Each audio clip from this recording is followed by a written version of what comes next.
Role अपने access करने का। कोड मैंने आपको सारा क्लास 18 की डायरेक्टरी में सब अवेलेबल कर दिया था और सारा का सारा कोड आपको प्रोडक्शन रेडी और प्रोजेक्ट रेडी आपको मिल गया था।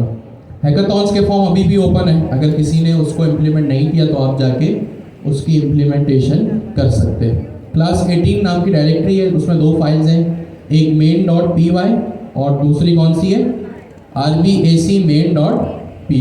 RBAC का मतलब किसी को पता है? Role based access control. Role based का मतलब वही कि एक चीज़ या एक एप्लीकेशन को यूज़ करने की अथॉरिटी आपके पास कितनी है और किस हद तक है। ठीक है, ये सारी चीज़ें क्यों ज़रूरी है? ताकि हम एक फुल फ्लैश वेब एप्लीकेशन या AI एप्लीकेशन जो है वो इजीली बना सके। कॉन्सेप्ट्स आपने देखा कि लॉगिन और रजिस्ट्रेशन की जो फीचर है वो दिखने में जितना इजी और स्ट्रेट फॉरवर्ड लगता है, वो उसके कॉन्सेप्ट उतने इजी और स्ट्रेट फॉरवर्ड बिल्कुल भी नहीं है। तो हमने जो है वो एक्सटेंसिव इस चीज़ को लास्ट क्लास में डिस्कस किया। फिर ऑथराइजेशन हमने देखा कि भाई किस तरह अगर यूज़र जब लॉगिन हो गया है, और ऑथराइजेशन उसी वक्त इम्प्लीमेंट होती है जब ऑथेंटिकेशन हो चुकी होती है, हो जाती है। ऑथराइजेशन का रोल ऑथेंटिकेशन के बाद ही आता है। ये चीज़ हमने लास्ट क्लास में एक्सटेंसिव डिस्कस की थी। और सिक्योरिटी के फीचर्स हैं ये सारे आपकी एप्लीकेशन में, ये सारी की सारी चीज़ें होनी ज़रूरी है और लाजमी है। तो फॉर्म्स अभी भी ओपन है, आपने अगर इस चीज़ को इम्प्लीमेंट नहीं किया, बैक एंड आपके पास रेडी है और फ्रंट एंड तो कुछ भी नहीं है। फ्रंट एंड आपको आपका क्लाउड कोड ही जो है वो बना देगा।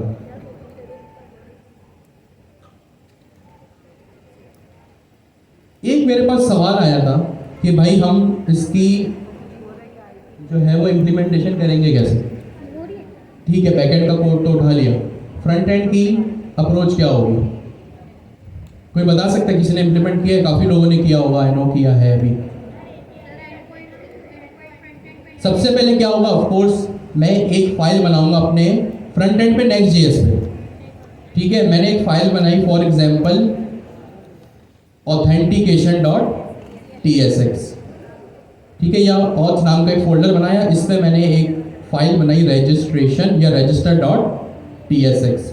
अब मैं क्या करूंगा इसमें, ऑफ कोर्स मैं दो अदर इनपुट फील्ड्स यहाँ पे क्रिएट करूंगा।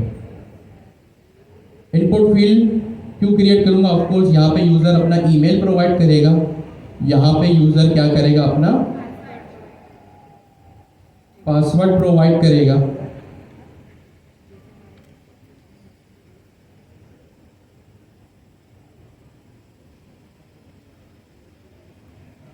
ठीक है, और फिर क्या होगा, यहाँ पे मैं लिख देता हूं ईमेल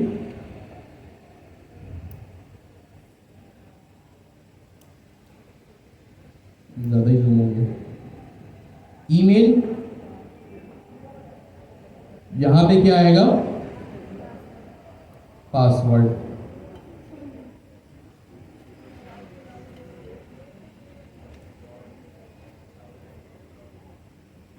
ठीक हो गया, ये मेरे पास क्या बन गई, दो अदर इनपुट फील्ड्स बन गई।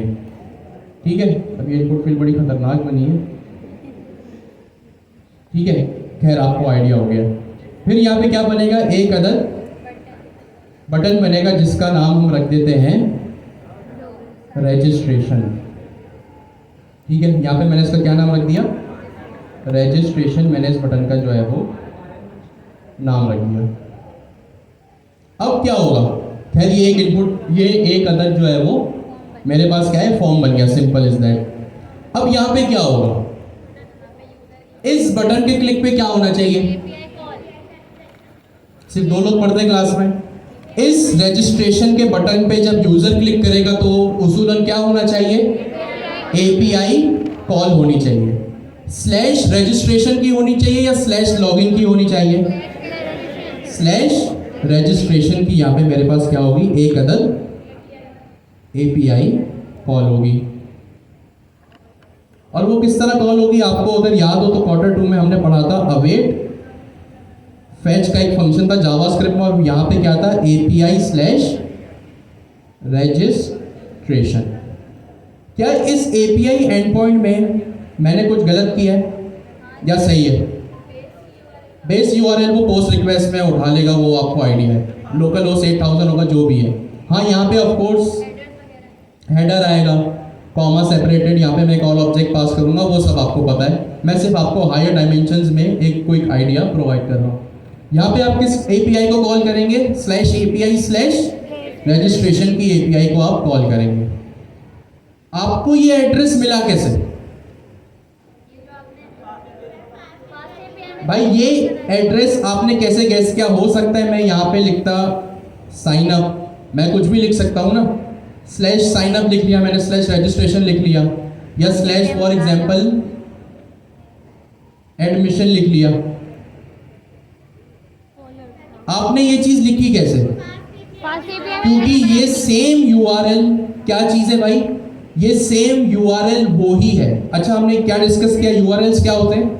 URL या API to be more specific, API के URLs क्या होते हैं? It's exactly like phone number. अब हर चीज़ आप, मैंने 2-3 कॉन्टेक्स्ट में फ़ोन नंबर की एग्जांपल दे दी है, और ये सेंस भी बना रही है क्योंकि हर चीज़ को पोर्ट या नंबर्स ही चाहिए होते हैं। API के एंड पॉइंट्स क्या होते हैं? API के end points are just like phone number. अब सपोज करें मेरा एक फ्रंट एंड Next.js नाम का एक मोबाइल है मेरे पास, सही है, और मेरे पास क्या है, एक बैकएंड नाम का मोबाइल है। अब मुझे एक बात बताएं, अगर आपको मेरे मोबाइल पे कॉल लगानी हो, ठीक है, आपका पर्पस क्या है कि आप अपने मोबाइल से मेरे मोबाइल पे कॉल लगाएं, तो इसकी क्या शर्त है कि आप वही एग्जैक्ट फ़ोन नंबर डायल करें जो मेरा फ़ोन नंबर एक्सेप्ट करता है। तो ये /API/registration जो है ना, एक फ़ोन नंबर की तरह है। मेरा फ्रंट एंड का फ़ोन नंबर, या एक टेक्निकल सूरत में मेरा फ्रंट एंड का सर्वर मेरे बैक एंड के सर्वर को कैसे कॉल करेगा? जब वो उस पर exactly same mobile number dial करेगा या सेम API का एंड पॉइंट वो डायल करेगा या कॉल करेगा। तो ये सेम चीज़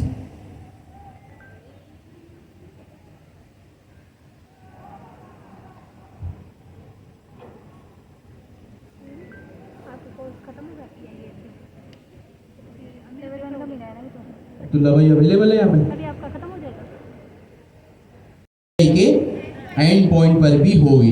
ये मेरा Next.js का URL है, और अगर मैं इसको अगर फास्ट API के सर्वर पे अपने कॉल भेजूं तो क्या होना चाहिए भाई?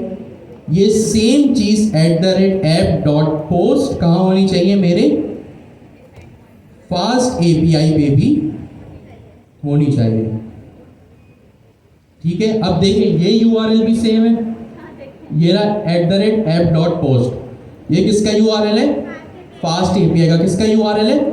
फास्ट API का। अब देखिए ये एंड पॉइंट और ये Next.js का एंड पॉइंट, दोनों क्या है? बिल्कुल जो है वो सेम है। तो ऑफ कोर्स अगर आपको मेरे फ़ोन पे कॉल करनी है तो आपको वो सेम नंबर डायल करना पड़ेगा जो मेरा नंबर है। तो यहाँ पे वो एंड पॉइंट जो आपके और मेरे मोबाइल में कॉन्टैक्ट नंबर का कॉन्सेप्ट है ना, API के फ्रंट एंड और बैक एंड में जो API का URL और एंड पॉइंट होता है वो भी सेम कॉन्सेप्ट है।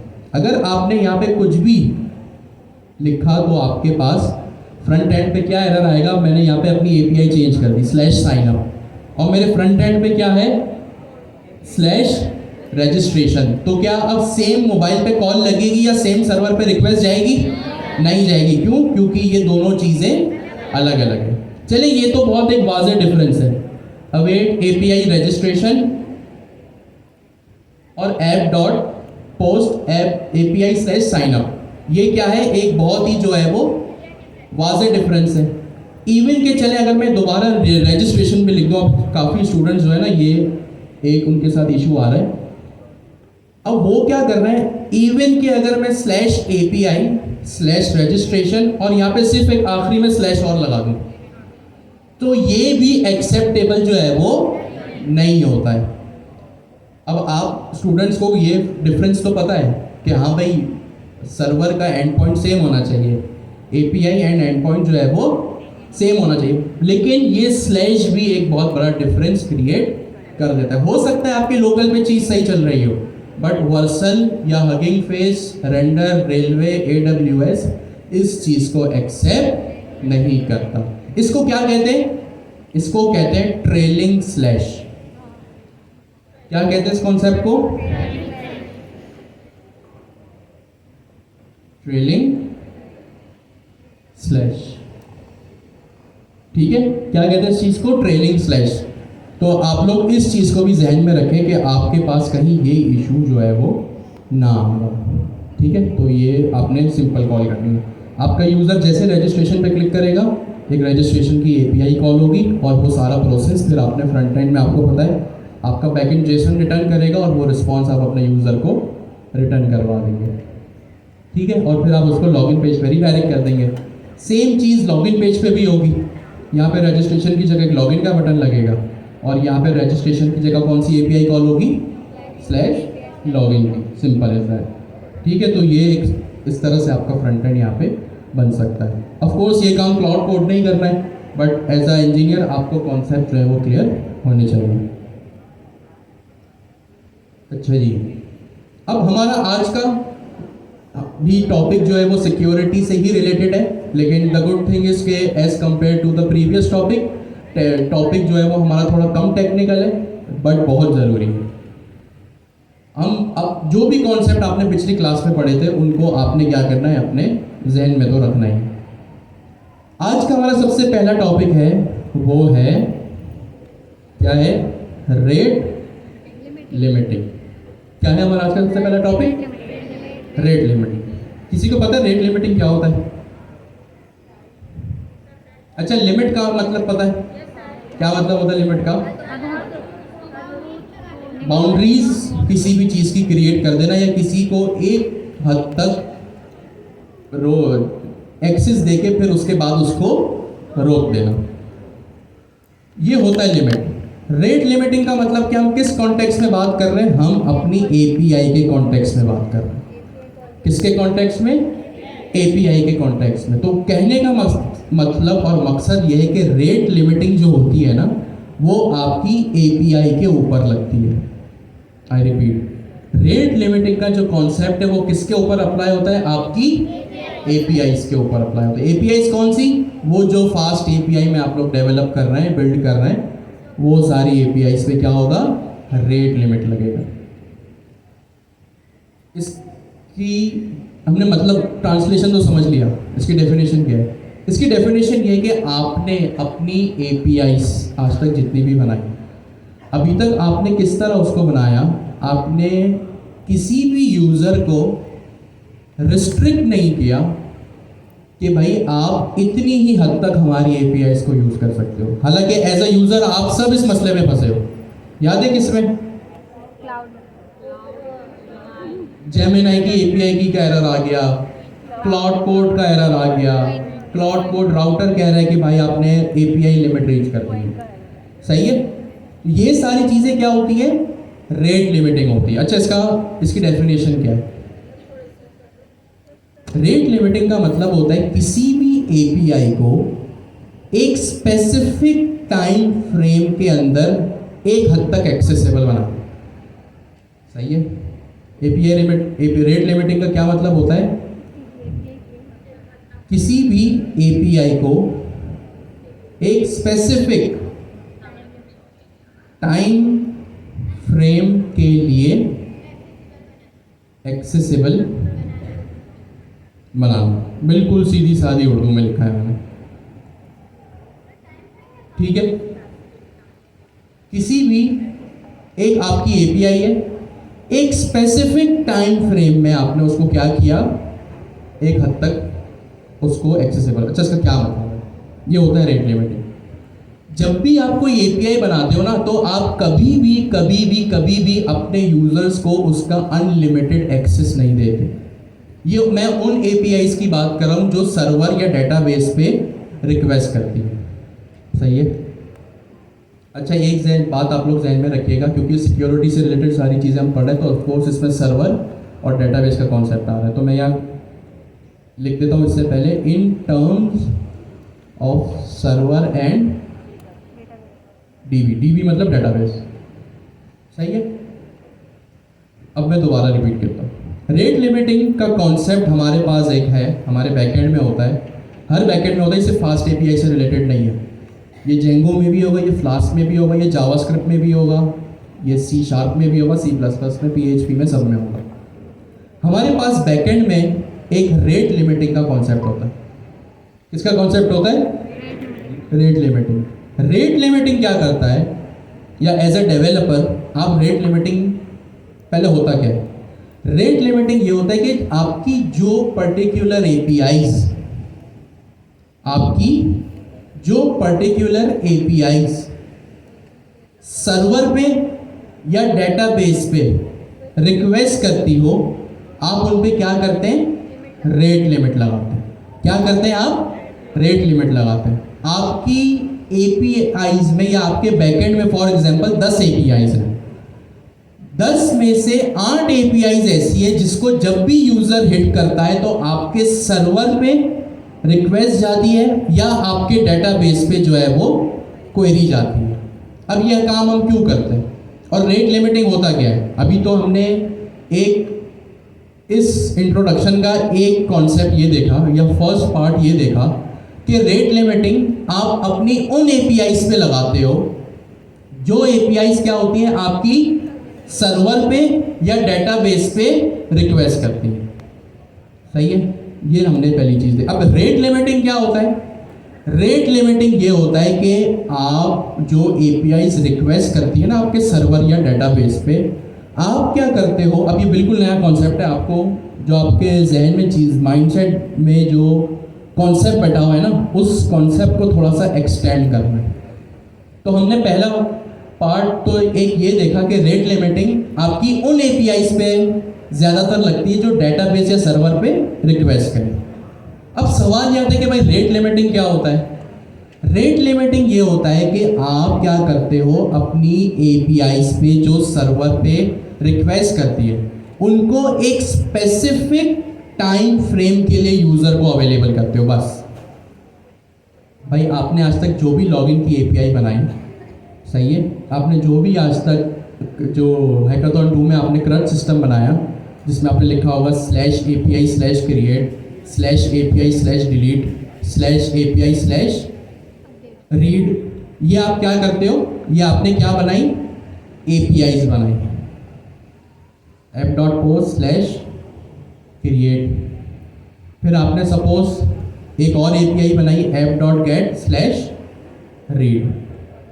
ये एपीआई क्या कर रही है? आपके डेटाबेस पे रिक्वेस्ट करेगी। ऑफ कोर्स आपके हैकाथॉन 2 फेज 2 का आपको फ्लो याद है, जिसमें यूजर आता था, Next.js पे रिक्वेस्ट करता था। ऑफ कोर्स Next.js का सर्वर किसको कॉल करता है? फास्ट एपीआई को। फास्ट एपीआई पे जब वो रिक्वेस्ट जाती तो फिर क्या होता था? डेटाबेस पे जो है वो डाटा सेव होता था। अब अगर आपको अपने टू डूज रीड करवाने हैं तो आप क्या करोगे? आपका यूजर एक पेज पे आएगा, रिक्वेस्ट करेगा कि उसने जो टू डूज ऐड किए हैं उसको उसकी वहां की लिस्ट मिल जाए। ऐसा ही था, यस और नो? ठीक है। अब वो टू डूज आ कहां से रहे? आपके सबसे पहले जो Next.js है वो किसको रिक्वेस्ट करेगा? फास्ट एपीआई को। फास्ट एपीआई इस रिक्वेस्ट को कहां जाके पहुंचाएगा? डेटाबेस में। और वो रिस्पॉन्स आप कहां पे ले जाओगे? आपके फ्रंट एंड पर ले जाओगे, क्योंकि यूजर को तो जो भी है उसके लिए फ्रंट एंड ही है। अब होता क्या है कि अभी इस सिनेरियो में क्या है, यूजर जितनी दफा भी चाहे इस पे रिक्वेस्ट भेज सकता है। यूजर जितनी दफा चाहे इस पे रिक्वेस्ट भेज सकता है। हालांकि ये एक ऐसी एपीआई है रीड की, या एक जो रीड ऑपरेशन होता है ना, वो इतना खैर सेंसिटिव नहीं होता, लेकिन चले अभी एग्जांपल के लिए हमने दोनों चीजें लिख ली।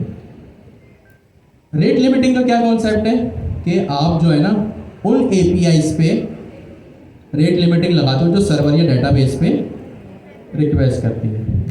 अब यहाँ पे रेट लिमिटिंग का क्या मतलब है और इसका क्या फायदा है? रेट लिमिटिंग का मतलब यह है कि भाई अपनी किसी भी एपीआई को एक स्पेसिफिक टाइम फ्रेम के लिए यूज़र को एक्सेसिबल बनाना। अब जब आप, और ये चीज़ आपको जहन में रखनी है, रेट लिमिट समझने के लिए ना आपको ये चीज़ जहन में रखनी है कि आप अपनी एप्लीकेशन की सिक्योरिटी इम्प्रूव कर रहे हो। सिर्फ ये एक सेंटेंस कि आप अपनी एप्लीकेशन की सिक्योरिटी इम्प्रूव कर रहे हो, इस सेंटेंस को अपने जहन में रख लो तो रेट लिमिटिंग समझना आसान हो जाएगा। आप क्या करोगे? अच्छा, स्पेसिफिक टाइम फ्रेम का यहाँ क्या मतलब है? जैसे हम सब ऑफिस जाते हैं, यूनिवर्सिटी जाते हैं, क्या हम 24/7 अपनी यूनिवर्सिटीज़ में और काम ऑफिस में रहते हैं, या एक स्पेसिफिक टाइम फ्रेम होता है? स्पेसिफिक टाइम फ्रेम होता है, जैसे 9 to 5। ये क्या है? एक रेट लिमिटिंग है। आपने क्या किया है? अपने वर्क आवर्स पे एक लिमिट लगाई हुई है कि हम क्या करेंगे, 9 to 5 ही काम करेंगे। आप यहाँ अभी संडे की क्लास कंडक्ट करने आए हो, 2 to 5 ही कंडक्ट करोगे या 24/7 बैठे रहोगे? 2 to 5। तो ये चीज़ क्या है? आपने अपने स्टडी आवर्स पे भी क्या किया है? रेट लिमिटिंग लगाई हुई है। ठीक है, अगर आप सोचे इसको तो हर चीज़ पे है ना रेट लिमिटिंग है। अभी रमज़ान आ रहा है, हम सब रोज़े रखेंगे, तो मुझे एक बात बताएं, पहली रमज़ान से 30 रमज़ान तक आप रोज़े में ही रहेंगे या रोज़ाना का एक स्पेसिफिक टाइम फ्रेम होगा? डेली बेसिस पे क्या होगा, एक अदद टाइम फ्रेम होगा कि भाई फजर से मगरिब तक जो है वो हमारा ये टाइम फ्रेम। इसका क्या मतलब है? किसी भी एक काम को सिर्फ एक स्पेसिफिक टाइम में ही करना या स्पेसिफिक टाइम तक ही करना क्या कहलाता है? रेट लिमिटिंग कहलाता है। जैसे रमज़ान में हमने रोज़े की एग्जाम्पल डिस्कस की, आपकी 9 to 5 वर्क आवर्स हमने डिस्कस की। ये सारी क्या चीज़ें? ये सारी वो एक्टिविटीज़ हैं जो क्या होती है, एक स्पेसिफिक टाइम फ्रेम तक ही आप करते हो, आप इसको हमेशा के लिए नहीं करते।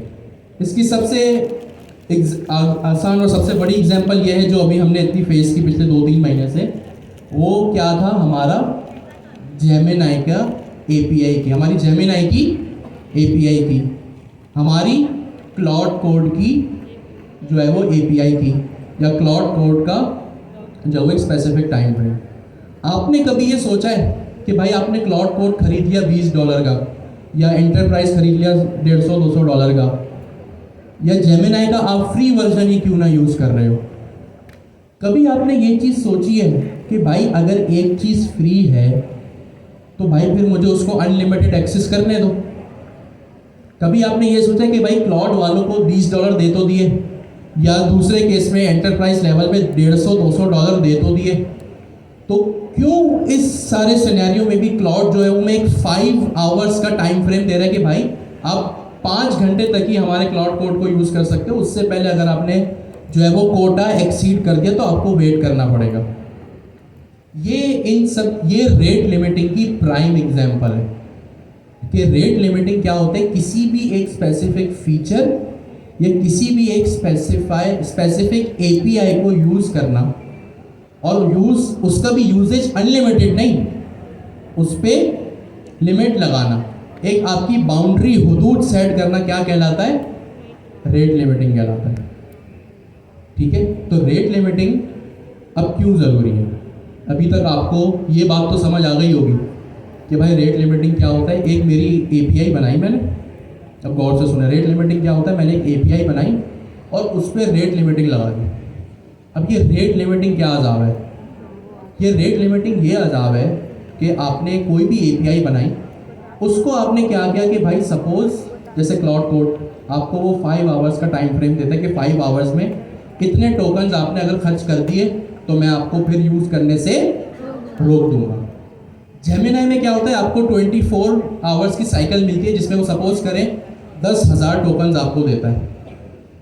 अब वो क्या, आपने 10,000 टोकन्स अगर 24 आवर्स की आपकी लिमिट है, ठीक है, अगर आपने चाहे वो 24 आवर्स की लिमिट 12 आवर्स में पूरी कर दी, तो जेमिनी क्या करेगा, आपको यूज करने से वो चीज रोक देगा। इसका फायदा क्या है, क्यों है ये भला? हमें मकसद तो इसका अभी भी समझ में नहीं आया। ठीक है, डेफिनेशन ये लिखी, समझ में आ गया कि भाई हम भी तो ऐसे ही काम करते हैं वर्किंग आवर्स में 9 to 5, रोज़ा भी रखते तो फजर से मगरिब तक रखते हैं। लेकिन एपीआई के कॉन्सेप्ट में ऐसा क्या है? फिर वही सेंटेंस अपने जहनों में रखो कि आप अपनी एपीआई एप्लीकेशन की सिक्योरिटी इंप्रूव कर रहे हो। होता पता है क्या है, आप जब अपनी एप्लीकेशन बनाते हो ना, आपने एपीआईज बना दी, अब आपका बैकएंड जो होता है ना आपकी एप्लीकेशन का, वो सबसे सेंसिटिव पार्ट होता है। आप कभी नहीं चाहते कि इस पर कोई भी मिलिशियस यूज़ हो इसका। और मिलिशियस यूज़ आपकी एपीआईज पे कौन करता है? हैकर्स करते हैं। कौन करते हैं? हैकर्स, या आपके अक्सर कॉम्पिटिटर्स जो आपकी वेबसाइट को हमेशा नुकसान पहुंचाना चाहें। तो इस चीज़ में आप क्या करते हो, अपनी एपीआईज को सिक्योर करते हो। अपनी एपीआईज को क्या करते हो? सिक्योर करते हो। सिक्योरिटी के लिए हमने लास्ट टाइम क्या देखा? Authentication, authorisation. उसी टॉपिक को, अपनी एप्लीकेशन की सिक्योरिटी के टॉपिक को ही एक्सटेंड करते हुए आज हमारा तीसरा टॉपिक है रेट लिमिटिंग। और वो रेट लिमिटिंग क्या है, आपने अगर अब आप लोग, क्योंकि आप लोगों को ये नोहाव है चीज़ों की, तो हैकर्स क्या होते हैं, वो आपकी एप्लीकेशन पे ना अटैक करते हैं। क्या करते हैं? आपकी एप्लीकेशन पे अटैक करते हैं। और वो किस तरह अटैक करते हैं? अच्छा, अक्सर जो हैकिंग होती है ना, और जो वैलिडेशन, आपने यहाँ देखे फॉर्म वैलिडेशन लगाई हुई होगी, ये ईमेल है और ये पासवर्ड है। आपने यहाँ पे वैलिडेशन लगाई होगी ना कि इसकी टाइप हमेशा ईमेल होनी चाहिए। पासवर्ड की वैलिडेशन लगाई होगी कि भाई पहला लेटर कैपिटल हो, मिनिमम 8 लेटर्स हो। ये क्या कहलाती है? Client side validation. क्या कहलाती है ये चीज़? Client side validation. दूसरी चीज़ क्या कहलाती है? Server side validation. और ये भी एक सिक्योरिटी का पार्ट है। अभी हम रेट लिमिटिंग देख रहे हैं, ऑथेंटिकेशन, ऑथराइजेशन, अब रेट लिमिटिंग। रेट लिमिटिंग क्यों? क्योंकि हमें अपनी सिक्योरिटी इंप्रूव करनी है। अब रेट लिमिटिंग क्या होता है? अपनी एपीआईज को एक स्पेसिफिक टाइम फ्रेम के लिए ही एक्सेसिबल बनाना। जैसे आपने देखा होगा ना, आपके अगर मोबाइल का पासवर्ड है या आपके किसी भी अकाउंट का पासवर्ड है, तो वो क्या करता है, 3 या 5 रीट्राइज के बाद आपको 5 मिनट के लिए ब्लॉक कर देता है। वो क्या करते हैं कि भाई अभी 5 मिनट तक कोई भी दूसरी दोबारा कोशिश नहीं करना। ये सारी वो एग्जांपल्स हैं रेट लिमिटिंग की। अब हम सिक्योरिटी इंप्रूव कर रहे हैं। पता है क्या होता है? हैकर्स अक्सर पाइथन की एक खतरनाक स्क्रिप्ट लिखते हैं। क्या लिखते हैं? पाइथन की खतरनाक स्क्रिप्ट लिखते हैं जो आपकी एप्लीकेशन पे और आपके डेटाबेस पे अटैक करती है। ठीक है, अब वो क्यों ये काम करेगा? ऑफ कोर्स वो हैकर है, उसका काम ही यही है। वो क्या करेगा, सपोज आपकी कोई लॉगिन की एपीआई है, उसको आपकी लॉगिन की एपीआई का एंड पॉइंट पता चल गया। अब वो 2 तरह से आपकी एप्लीकेशन को ख़राब कर सकता है। एक तो वो डायरेक्ट आपकी एपीआई को हिट करे, और स्क्रिप्ट आपको पता है पाइथन की स्क्रिप्ट में क्या होगा, वो अक्सर कोई ऐसा अटैक करेगा कि आपकी एप्लीकेशन में, अच्छा वो स्क्रिप्ट में ऐसा क्या लिखेगा, वो स्क्रिप्ट में कुछ ऐसा लिखेगा कि आपकी एप्लीकेशन में विद इन 2 से 3 सेकेंड, आई रिपीट, आपकी एप्लीकेशन में विद इन 2, 3 या 5 सेकेंड 1 लाख रिक्वेस्ट आ गई।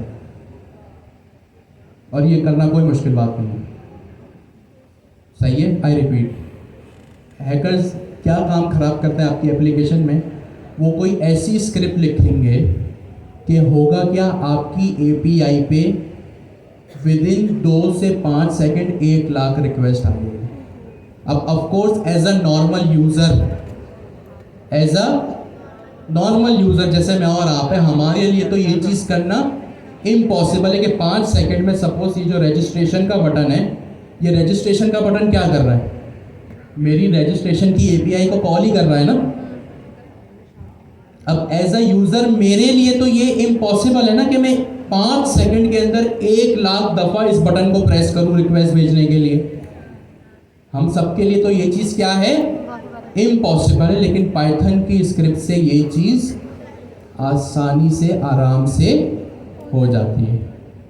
ठीक है, तो हम क्या करते हैं, अपनी एप्लीकेशन को, या टू बी मोर स्पेसिफिक अपनी एपीआईज को सिक्योर करने के लिए, या इस तरह की बुरी गंदी पाइथन की स्क्रिप्ट से बचाने के लिए हम क्या करते हैं, रेट लिमिटिंग लगाते हैं। रेट लिमिटिंग क्या होता है, किसी भी एक एपीआई को एक स्पेसिफिक टाइम फ्रेम में लिमिट करना, कि भाई सपोज 1 मिनट का टाइम है कि मेरी इस रजिस्ट्रेशन की एपीआई को कोई भी यूज़र 1 मिनट में सिर्फ 3 बार कॉल कर सकता है।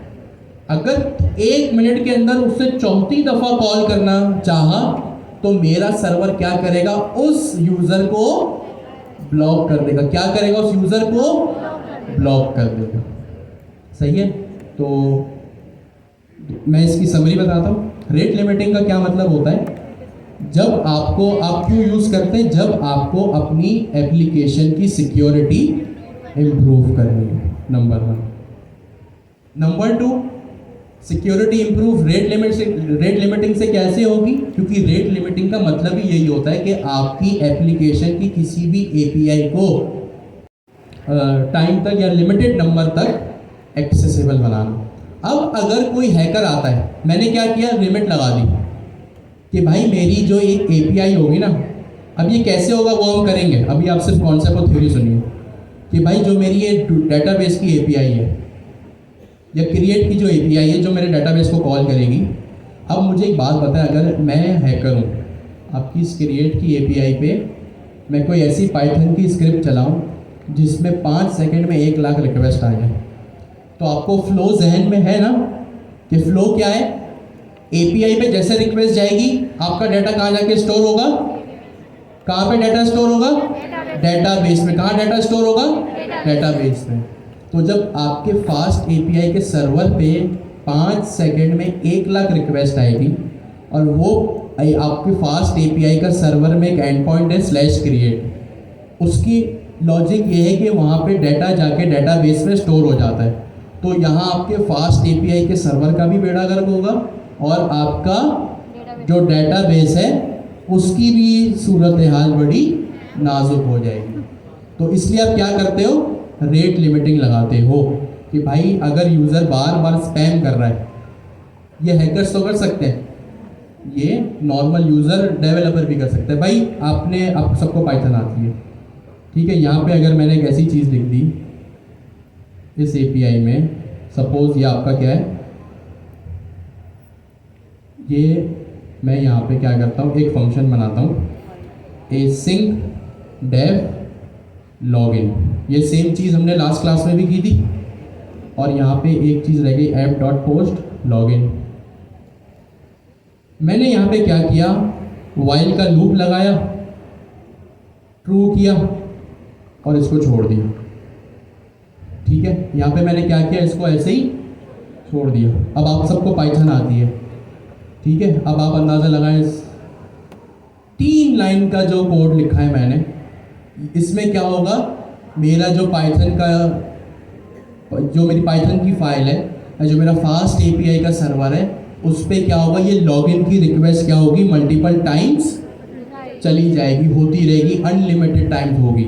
ये तो एक बहुत सिंपल बेसिक सी चीज़ है, इससे 10 गुना ज़्यादा खतरनाक चीज़ें हमारी एपीआईज में होती हैं। रेट लिमिटिंग क्या होता है, सबसे पहले अपने बराबर वाले से डिस्कस करें, फिर हम कोडिंग करते हैं। वो अवेलेबल ही करते हो, फिर क्या करते हो, आप उस टाइम फ्रेम में उस एपीआई पे रिक्वेस्ट करने नहीं देते। ठीक है, अब हम आते हैं अपने सीधा कोडिंग में। ये मैंने फास्ट एपीआई का एक सिंपल सा प्रोजेक्ट बनाया हुआ है, जिसमें एक क्या हो रहा है, हेलो वर्ल्ड नाम की चीज़ या हेलो वर्ल्ड नाम का एंड पॉइंट मैंने रिटर्न किया हुआ है। अब क्या होगा, सेकंड चीज़ में क्या करूँगा, मैं यहाँ पे एक पैकेज इंस्टॉल करूँगा, ये रीडमी में मैं लिख दूँगा, no tension, UV add slow API. क्या लिखा मैंने, UV एड स्लो एपीआई। मैंने जैसे ही इसको एंटर किया ये पैकेज मेरे पास इंस्टॉल हो गया। आप देख सकते हैं इसका वर्चुअल एनवायरनमेंट एक्टिव है और ये सारी चीज़ें ऑलरेडी हो रही हैं। स्लो एपीआई नाम का एक पैकेज होता है हमारे पास। फास्ट एपीआई में बिल्ट इन नहीं है ये चीज़, हमें एक एक्सटर्नल थर्ड पार्टी लाइब्रेरी को यूज़ करके अपनी जो है वो इस चीज़ को हैंडल करना पड़ेगा। ठीक है, तो मैंने क्या किया है, सबसे पहले स्लो एपीआई के पैकेज को इंस्टॉल किया जो कि मुझे रेट लिमिटिंग लगाने में हेल्प करेगी। ठीक हो गया जी। अब मैं क्या करूँगा, यहाँ पे स्लो एपीआई को इंपोर्ट करूँगा। मैं लिखूँगा फ्रॉम, बल्कि इससे पहले एक और चीज़, मैं फास्ट एपीआई से एक और चीज़ को इंपोर्ट करूँगा जिसका नाम होगा फास्ट एपीआई कॉमा रिक्वेस्ट। क्या होगा, फास्ट एपीआई कॉमा रिक्वेस्ट। इस क्लास को मैंने इंपोर्ट किया। फिर मैं यहाँ लिखूँगा इंपोर्ट स्लो एपीआई। क्या लिखा मैंने, स्लो एपीआई को यहाँ पे मैंने इंपोर्ट किया। या मैं यूँ भी कर सकता हूँ कि मैंने लिखा from slow API import limiter. क्या लिखा मैंने, from slow API import limiter. अच्छा, यहाँ पे ज़बरदस्त प्लॉट कोड नहीं मुझे सजेस्ट कर दिया।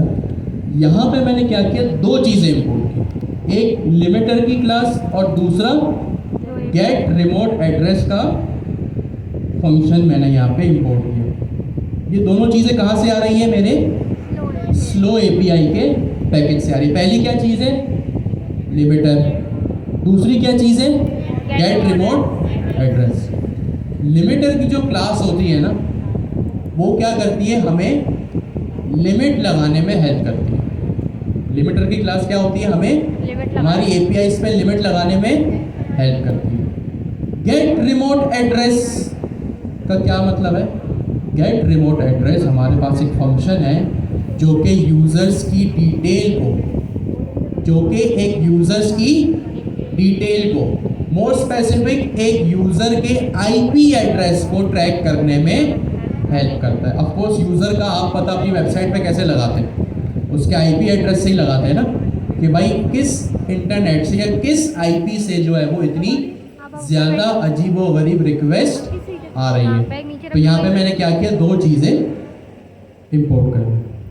अब मैं क्या करूँगा, एक लिमिटर नाम का वेरिएबल बनाऊँगा और उसको लिखूँगा limiter is equals to limiter की क्लास जो मैंने इंपोर्ट की है, और यहाँ पे की वैल्यू पेयर।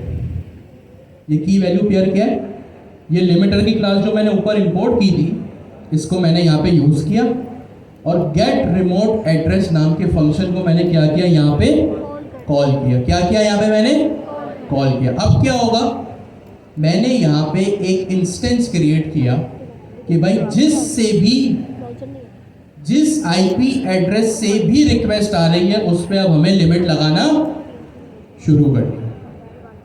अगर मैं इस कोड को यहाँ पे ले जाऊँ तो सिंपल सी चीज़ है,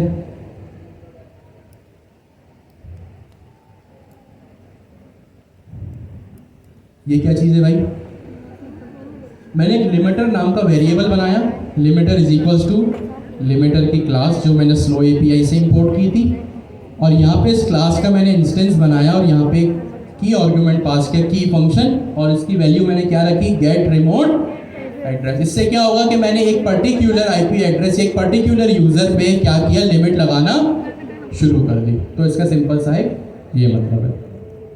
अब मैं यहाँ पे एक और चीज़ ऐड करूँगा, app dot state dot limiter is equals to limiter. ये क्या किया भाई मैंने, यहाँ पे मैंने ये काम किया, ये क्या है, मेरा ऐप का वेरिएबल है। क्या है ये, ऐप का वेरिएबल है। ये ऐप का वेरिएबल सबसे पहले कहाँ क्रिएट हुआ था, फास्ट एपीआई के इंस्टेंस में। कहाँ क्रिएट हुआ था, फास्ट एपीआई के इंस्टेंस में। ऑब्जेक्ट का क्लास का इंस्टेंस ही बनता है ना। तो मैंने यहाँ पे क्या किया, ऐप, ये ऐप, प्लीज सारी बातें बंद, और ये ऐप दोनों क्या है, सेम चीज़ है। मैंने यहाँ पे लिखा ऐप, फास्ट एपीआई के ऐप को मैंने यहाँ कॉल किया, डॉट स्टेट डॉट लिमिटर। मैं यहाँ पे क्या कर रहा हूँ, और ये इज इक्वल्स टू लिमिटर। ये कौन सा वाला लिमिटर है जो मैंने यहाँ पे बनाया है। ये बेसिक प्रोग्रामिंग है, nothing rocket science in this. मैंने यहाँ पे क्या किया, अपने इस लिमिटर ऑब्जेक्ट को फास्ट एपीआई के स्टोरेज में मैंने रख दिया।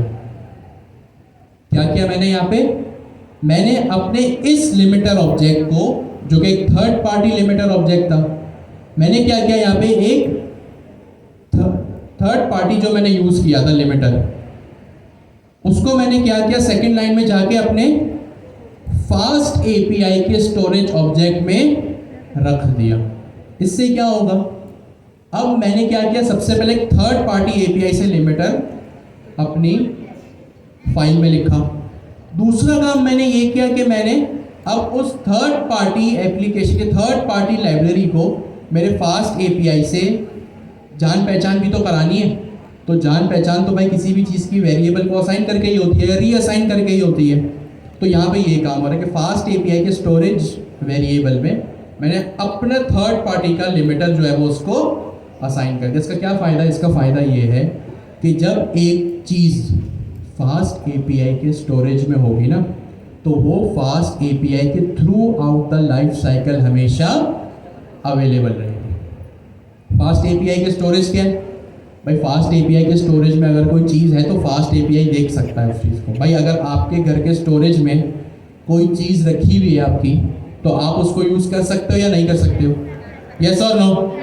बिल्कुल ऐसे ही अगर आपके घर के स्टोरेज में कोई ऐसी चीज़ है जिसको आप यूज़ कर सकते हो, तो जाहिर सी बात है फास्ट एपीआई के स्टोरेज या स्टेट में अगर मैंने कोई लिमिटर यूज़ किया है, तो मैं फास्ट एपीआई को जाके बता सकता हूँ कि आपके स्टोरेज में ये चीज़ है, वहाँ से जाके इस चीज़ को जो है वो उठा लो, पिक कर लो। तो इन दो लाइन का मतलब जो यहाँ पे काम हो रहा है अपने बराबर वाले से डिस्कस कर, कॉल किया। यहाँ पे मैंने गेट रिमोट एड्रेस का फंक्शन पास किया, जो क्या करेगा, यूज़र की आईपी को ट्रैक करेगा, या यूज़र की डाटा को, उसकी सारी इंफॉर्मेशन को ट्रैक करेगा। फिर मैंने क्या किया, इस सेम लिमिटर वेरिएबल को या इस सेम लिमिटर ऑब्जेक्ट को मैंने क्या किया, सेकंड लाइन में फास्ट एपीआई के स्टोरेज में ले जाके मैंने क्या किया, स्टोर कर दिया। अब एक चीज़ जब फास्ट एपीआई के पास होगी ना, तो वो क्या करेगा, हमेशा अपने स्टोरेज में से उठा के उसको यूज़ कर लेगा, देख सकेगा। सिंपल इतना है। अब मैं क्या करूँगा, यहाँ पे एक यूटिलिटी हेल्पर फंक्शन बनाऊँगा जो मुझे क्या करेगा, रेट लिमिट लगाने में हेल्प करेगा। मैंने यहाँ पे लिखा @app, इसको मैं जूम कर देता हूँ, @app डॉट एक्सेप्शनल हैंडल। क्या लिखा मैंने इसका नाम, @app डॉट एक्सेप्शन हैंडलर। और ऑफ कोर्स ये फंक्शन है तो इस तरह मैंने इसको कॉल कर दिया। इसके राउंड ब्रैकेट में क्या होगा, जो हमने अभी ऊपर एक और क्लास इंपोर्ट की थी, from slow API dot errors import rate limit exceed. पहले हमने क्या किया, लिमिटर इंपोर्ट किया जो कि हमारी एपीआईज में रेट लिमिट लगाने में हमारी क्या करेगा, हेल्प करेगा। फिर मैंने क्या किया भाई, अगर सपोज किसी एपीआई पे मेरा रेट लिमिट एक्सीड कर गया, कोटा एक्सीड कर गया, तो एरर भी तो दिखाना है। तो वो एरर भी मुझे कहाँ से मिलेगा, अपनी स्लो एपीआई के पैकेज से ही मिल जाएगा। तो यहाँ से मैंने एक और क्लास इंपोर्ट की, मैंने यहाँ पे क्या लिखा, रेट लिमिट एक्सीड। और सिंपल सा यहाँ पे एक मैं हेल्पर फंक्शन बना दूंगा, async def rate underscore limit, और यहाँ पे मैंने लिख दिया फॉर। अब यहाँ पे एक चीज़ है इंपॉर्टेंट जिसको हम बाद में करेंगे, पहले मैं सिंपल एक रिटर्न करा देता हूँ message, too many request please try again later. अब यहाँ पे एक सबसे ज़रूरी चीज़, मैं यहाँ पे क्या करूँगा, मैं यहाँ पे दो वेरिएबल्स या दो पैरामीटर्स जो है वो पास करूँगा। सबसे पहला पैरामीटर कौन सा होगा, रिक्वेस्ट का, और इसकी टाइप क्या होगी, रिक्वेस्ट। इसकी क्या टाइप होगी, रिक्वेस्ट। ये रिक्वेस्ट की क्लास कहाँ से आ रही है, ये रिक्वेस्ट की क्लास हमने थोड़ी देर पहले कहाँ से इंपोर्ट की थी, फास्ट एपीआई से। कहाँ से इंपोर्ट की थी, फास्ट एपीआई से। ये रिक्वेस्ट का जो एक्चुअल रिक्वेस्ट यहाँ होगी ना, जो यूज़र एक्चुअल रिक्वेस्ट करेगा, आप अगर इसको प्रिंट करके शो करें पाइथन के टर्मिनल में, तो आपको यहाँ पे वो रिक्वेस्ट की तमाम तर चीज़ें मिलेंगी जो यूज़र आपके सर्वर पे भेज रहा है।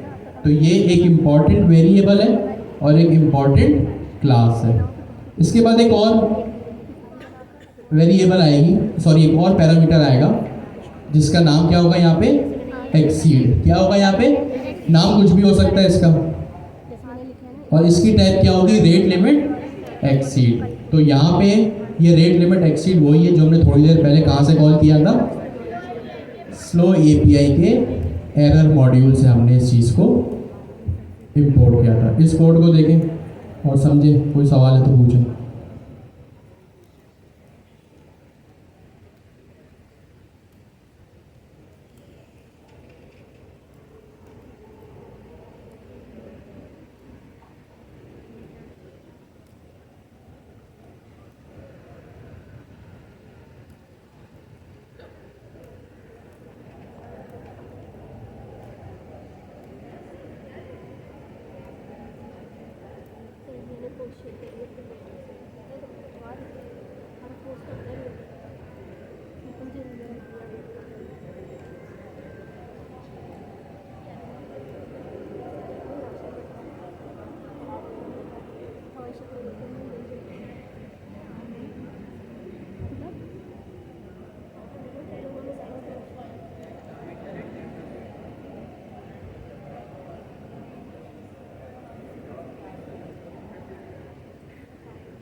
अच्छा जी, तो आपने ये कोड देखा, ये क्या है, एक सिंपल फंक्शन। आपको कॉन्सेप्ट समझना है, ठीक है।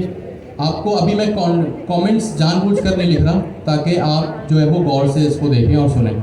बाकी ऑफ कोर्स आपके पास क्लाउड कोड है, क्वेन है, जेमिनी CLI है, आप उससे जो है वो कॉन्सेप्ट मजीद अपने अंडरस्टैंड कर सकते हैं। अब मुझे कौन बताएगा इस हाईलाइटेड सेंटेक्स में क्या हो रहा है? गलत बताएं, टूटा फूटा बताएं, I am not expecting 100% accuracy.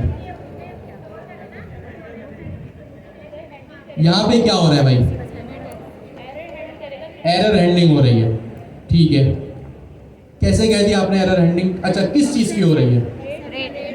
Rate limiting की एरर हैंडलिंग हो रही है। मुझे यहाँ पे दो जो है वो चीज़ें सुनने को मिली कि यहाँ पे क्या हो रही है, एरर हैंडलिंग हो रही है, और दूसरी चीज़ किस चीज़ की एरर हैंडलिंग हो रही है? रेट लिमिटिंग की। क्या ये चीज़ सही है, यस और नो? सुकून से बताए, सोच के बताया, जल्दी नहीं है। क्या ये चीज़ सही है, यस और नो? सही है। आपने कैसे कह दिया रेट लिमिटिंग की एरर हैंडलिंग हो रही है? क्या प्रूफ है आपके पास? सोचें, जिनको थोड़ा प्रोसेस का टाइम, जिनको प्रोसेस का टाइम दे। मुझे आप लोगों ने दो बातें कही कि यहाँ पे एरर हैंडलिंग हो रही है, और किस चीज़ की एरर हैंडलिंग हो रही है? रेट लिमिटिंग की एरर हैंडलिंग हो रही है। मुझे एक ऐसी चीज़ बताएं सिर्फ इस हाईलाइटेड सेंटेक्स में कि आपने किस ऐसी क्या चीज़ देखी जिससे आपने ये कहा कि यहाँ पे रेट लिमिटिंग की एरर हैंडलिंग हो रही है? आपने इस बिहाफ पे कहा होगा कि यहाँ पे जो मैंने क्लास पास की है वो रेट लिमिट एक्सीडेड की पास की है, जो कि किस लाइब्रेरी से आ रही है? फास्ट एपीआई से। जो कहाँ से आ रही है?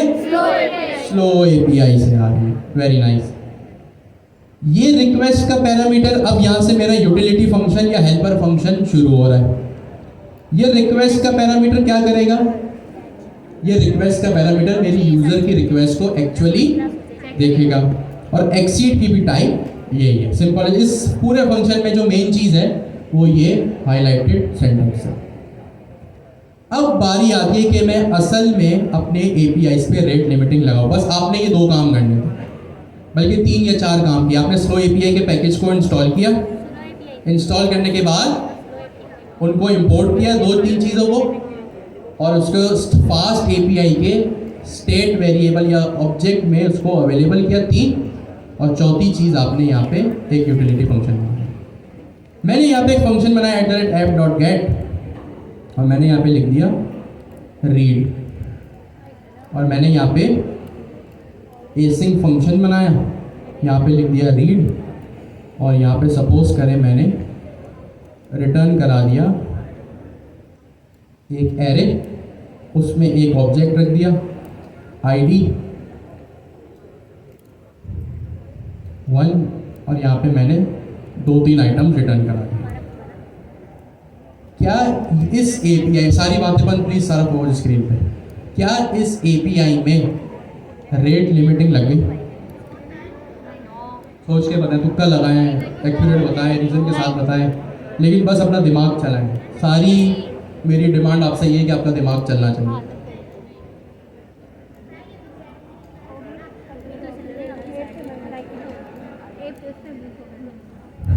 इस एपीआई में क्या रेट लिमिटिंग लग गई? इस एपीआई में रेट लिमिटिंग नहीं लगी है। ये सिंपल सी एक एपीआई है, सही है। अभी हमने डिस्कस किया ना, रेट लिमिटिंग अक्सर और बेशतर किस एपीआई पे लगती है? जो आपका एक डेटाबेस या सर्वर पे रिक्वेस्ट करे और आपसे कोई एक्सपेंसिव ऑपरेशन परफॉर्म करे। भाई सपोज करे एक हैकर आया, आपके एजेंट को वो ख़राब किए जा रहा है। अब आपके एजेंट में ओपन एआई की की लगी हुई है, वो ओपन एआई की की तो पेड है ना भाई, चाहे वो आपका साइड प्रोजेक्ट में आपने यूज़ किया हो या किसी क्लाइंट के लिए बनाया हो एमवीपी। अगर किसी ने आपकी ओपन एआई की को ख़राब करने की कोशिश की तो आप क्या करेंगे? तो यहाँ पे तो मामला ख़राब है। अब बारी आती है किस चीज़ की? रेट लिमिटिंग की। किस चीज़ की?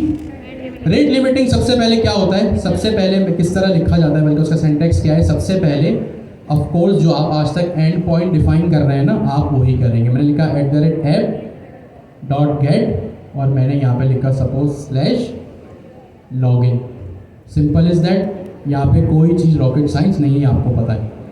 अब यहाँ पे लगेगी रेट लिमिटिंग। क्या लगेगी? Rate limiting. वो कैसे लगेगी? मैं लिखूंगा @limiter। क्या लिखा मैंने? @limiter।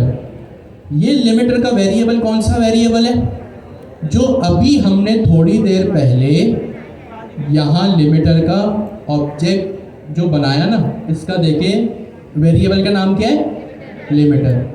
आज तक जैसे आपने ऐप का वेरिएबल बनाया, उसमें फास्ट एपीआई का इंस्टेंस यूज इनिशियलाइज किया। आप लोग आज तक क्या करते थे कि ऐप का वेरिएबल बनाते थे, उसमें फास्ट एपीआई का इंस्टेंस क्रिएट करते थे और आगे उस ऐप नाम के वेरिएबल को किस तरह यूज करते थे? @app.get, app.post। यहाँ पे भी सेम काम हो रहा है। आपने लिमिटर नाम का एक वेरिएबल बनाना है, उसमें लिमिटर की क्लास इनिशियलाइज करनी है और उसमें एक हमेशा ये पैरामीटर पास होगा, गेट रिमोट एड्रेस। अब फ्यूचर में ये कैसे यूज होगा? @limiter.limit। क्या होगा? @limiter.limit। अब मैं यहाँ पे ब्राउन ब्रैकेट्स लगाऊंगा और क्या करूँगा? अपनी लिमिट डिफाइन करूँगा। क्या डिफाइन करूँगा? अपनी लिमिट डिफाइन करूँगा कि भाई मुझे सपोज मेरी लॉगिन की एपीआई है, मैं चाहता हूँ कि मेरा यूज़र 1 मिनट के अंदर सिर्फ उसको 3 दफ़ा यूज़ करे। कितनी दफ़ा यूज़ करे? 1 मिनट के अंदर उसको कितनी दफ़ा यूज़ करे? 3 दफ़ा। सबसे पहले मैं लिखूंगा अपने नंबर ऑफ मिनट्स या नंबर ऑफ, नहीं, सबसे पहले मैं लिखूंगा नंबर ऑफ रिक्वेस्ट। क्या मैं लिखूंगा सबसे पहले? Number of request. यहाँ पहले मैं आपको सूडो कोड लिख के बता दूँ। सबसे पहले क्या आएगा? नंबर ऑफ रिक्वेस्ट, कि भाई कितनी रिक्वेस्ट अलाउ करनी है। क्या करनी है? कितनी रिक्वेस्ट अलाउ करनी है। फिर लगेगा एक अदद स्लैश और मैं बताऊंगा अपना टाइम फ्रेम। दूसरी चीज में क्या बताऊंगा स्लैश लगा के? अपना टाइम फ्रेम। अब चाहे वो मैं सेकंड्स पे लगाऊं, मैं मिनट्स पे लगाऊं या मैं आवर्स पे लगाऊं, वो मेरी मर्जी, मेरी लॉजिक जाने। सही है। स्लैश यहाँ पे क्या आएगा? टाइम, या टाइम खैर कंफ्यूजिंग हो जाएगा, मिनट्स या आवर्स, जो भी आपको सही लग रहा है जैसे, या मिनट्स लिख दिया मैंने, या मैं यहाँ पे टाइम फ्रेम लिख देता हूँ। हो सकता है टाइम वो कंफ्यूजन क्रिएट कर दे कि भाई यहाँ पे आपने जैसे एक्चुअल टाइम डिफाइन करना है। सही है। यहाँ पे क्या हो रहा है? सबसे पहले मैंने क्या डिफाइन किया? अपना एंड पॉइंट। सबसे पहले क्या डिफाइन किया? And point. एंड पॉइंट के बाद मैं क्या करूंगा? एक्चुअल अपनी एपीआई पे लिमिट सेट करूंगा। क्या करूंगा? अपनी एपीआई के ऊपर लिमिट सेट करूंगा। और वो लिमिट क्या होगी? सबसे पहली चीज में क्या डिफाइन करूंगा? Number of request. क्या डिफाइन करूंगा? नंबर ऑफ, फिर स्लैश लगा के अपना टाइम फ्रेम। ठीक है, तो यहाँ पे मैं अब किस तरह इसको लिखूं? मैंने कहा भाई मेरी लॉगिन की एपीआई मैं चाहता हूँ 3 दफ़ा हिट हो स्लैश 1 मिनट में। अच्छा, ऑफ कोर्स ये कॉलन्स के अंदर आएगा। मैंने यहाँ पे ऐसे इसको कैसे लिखा? लिमिटर डॉट लिमिट 3 का क्या मतलब है? Number of request. कितने मिनट में? मैंने यहाँ पे सिर्फ मिनट लिखा है।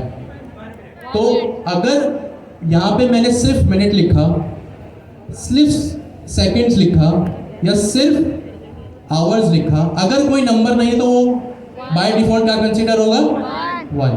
तो यहाँ पे अगर मैं लिखूँ कि भाई पर मिनट मेरी एपीआई सिर्फ, इस तरह लिखने से क्या होगा? मेरी एपीआई सिर्फ 1 मिनट में 3 दफ़ा कॉल होगी। अब मैं यहाँ पे एक्चुअल अपना लॉगिन का एंड पॉइंट बनाता हूँ। Simple is that. मैंने लिखा लॉगिन सक्सेसफुल। यहाँ पे कोई मैं ऑपरेशन परफॉर्म नहीं कर रहा। अब मैं क्या करता हूँ? अपने फास्ट एपीआई के एंड पॉइंट पे आता हूँ, या डॉक्स पे आता हूँ, स्वैगर यूआई पे आता हूँ। रिफ्रेश हो रहा है, सर्वर क्रैश तो नहीं हो गया? मैंने ख्याल से वो वाइल लूप लगाया था, उस वजह से। देखते हैं, दोबारा स्टार्ट करते हैं। एरर आ गया। क्या एरर आया भाई?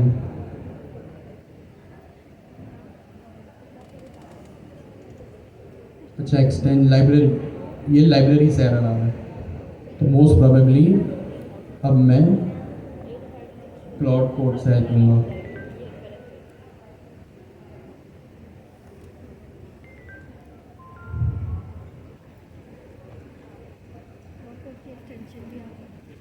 हमारे लैपटॉप में VS कोड में डायरेक्ट चल रही है, एड वाले में चल रही है, 3 में भी है, 3 में भी है।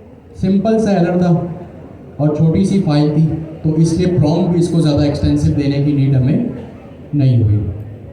सही है, इसने मेरे फास्ट एपीआई का स्किल कॉल किया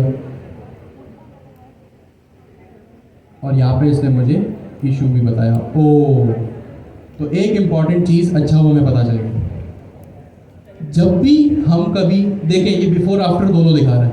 जो ऊपर वाला लॉगिन है उसने उसको रेड कर दिया और जो नीचे वाला लॉगिन है उसने उसको ग्रीन कर दिया। अब ग्रीन जो क्लाउड कोड ने सजेस्ट किया वो उसने लिखा है।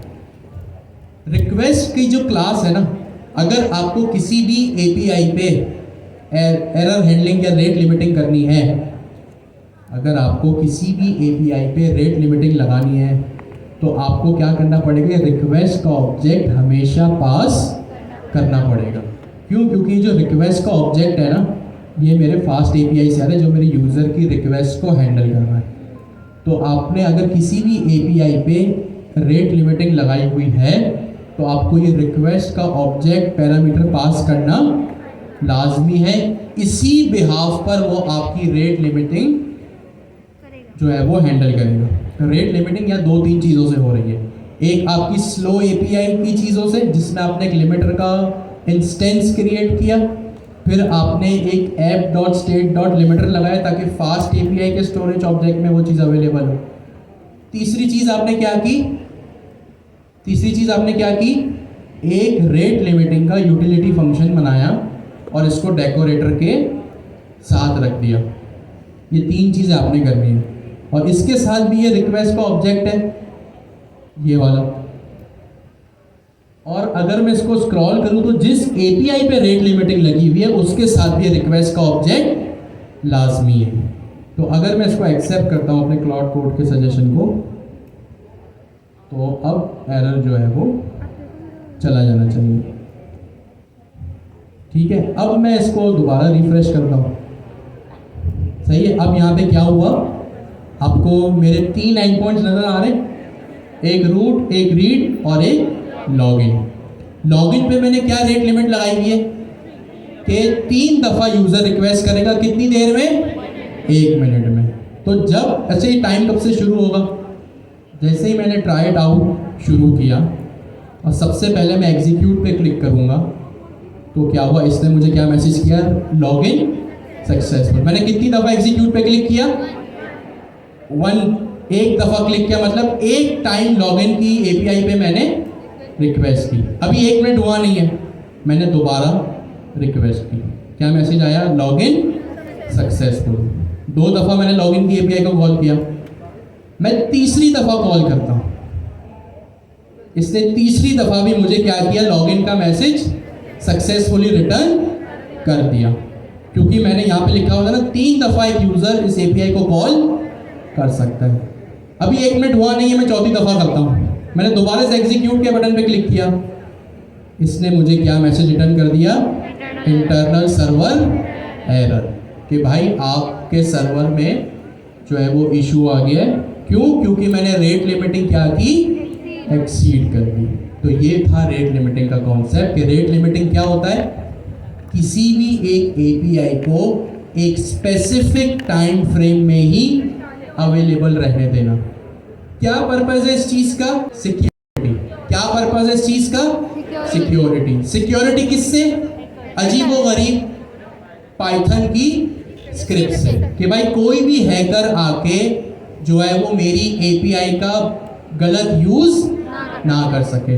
अच्छा होता पता है कि ये जो अभी मैंने यहाँ पे इतना अच्छा फॉर्म बनाया ना, हैकर्स पता है क्या करते हैं, यहाँ पे आके एसक्यूएल की क्वेरीज भी लिख देते।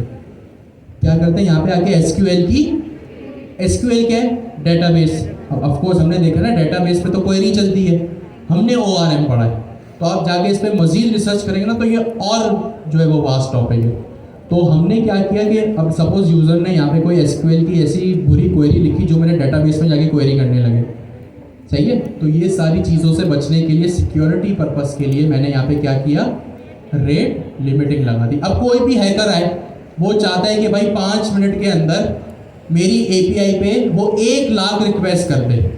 इस चीज़ को करने के बाद वो चीज़ अटेम्प्ट नहीं कर सकता। क्यों, क्योंकि मैंने रेट लिमिटिंग लगा दी है कि भाई यहाँ पे एक, और आपकी कोई और भी अगर सेंसिटिव एपीआई हो तो आप उस पर और मज़ीद कम रेट लिमिटिंग लगा सकते हैं। सर 1 सेकेंड, इस कोड को देखें, कोई सवाल है तो फिर पूछें। जी, मीनवाइल आपने 1 मिनट के बाद हमने कहा 1 मिनट के लिए लगाए थे, 1 मिनट के बाद तो दोबारा रिक्वेस्ट हो सकती है। 1 मिनट के बाद दोबारा रिक्वेस्ट आना शुरू हो जाएगी। 1 मिनट में 1 मिनट में क्या चीज़, ये डेकोरेटर में भी हमने यूज़ किया और यहाँ पे भी। हाँ, @लिमिटर है ना, ये उस चीज़, उस लिमिटर के ऑब्जेक्ट को सारे मैसेज भेज रहा है कि यूज़र ने ये काम किया। जी बिल्कुल,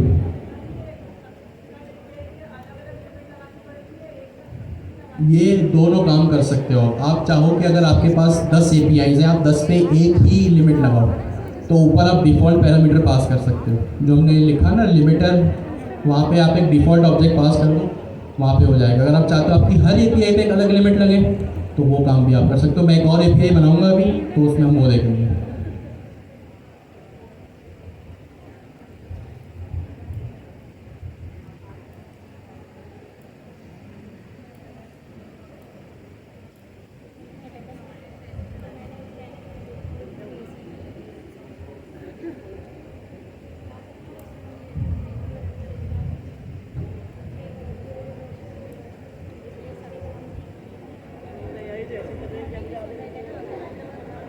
अच्छा जी, तो एक और एपीआई बनाते हैं, मैं आपसे पूछ के बनाता हूँ, आपके कॉन्सेप्ट टेस्ट करता हूँ। भाई सपोज करें मुझे यहाँ पे क्लॉड कोड की एक एपीआई बनानी है, क्लॉड कोड के एंड नाम की। मैं इसको दोबारा क्या करता हूँ, रिफ्रेश कर लेता हूँ।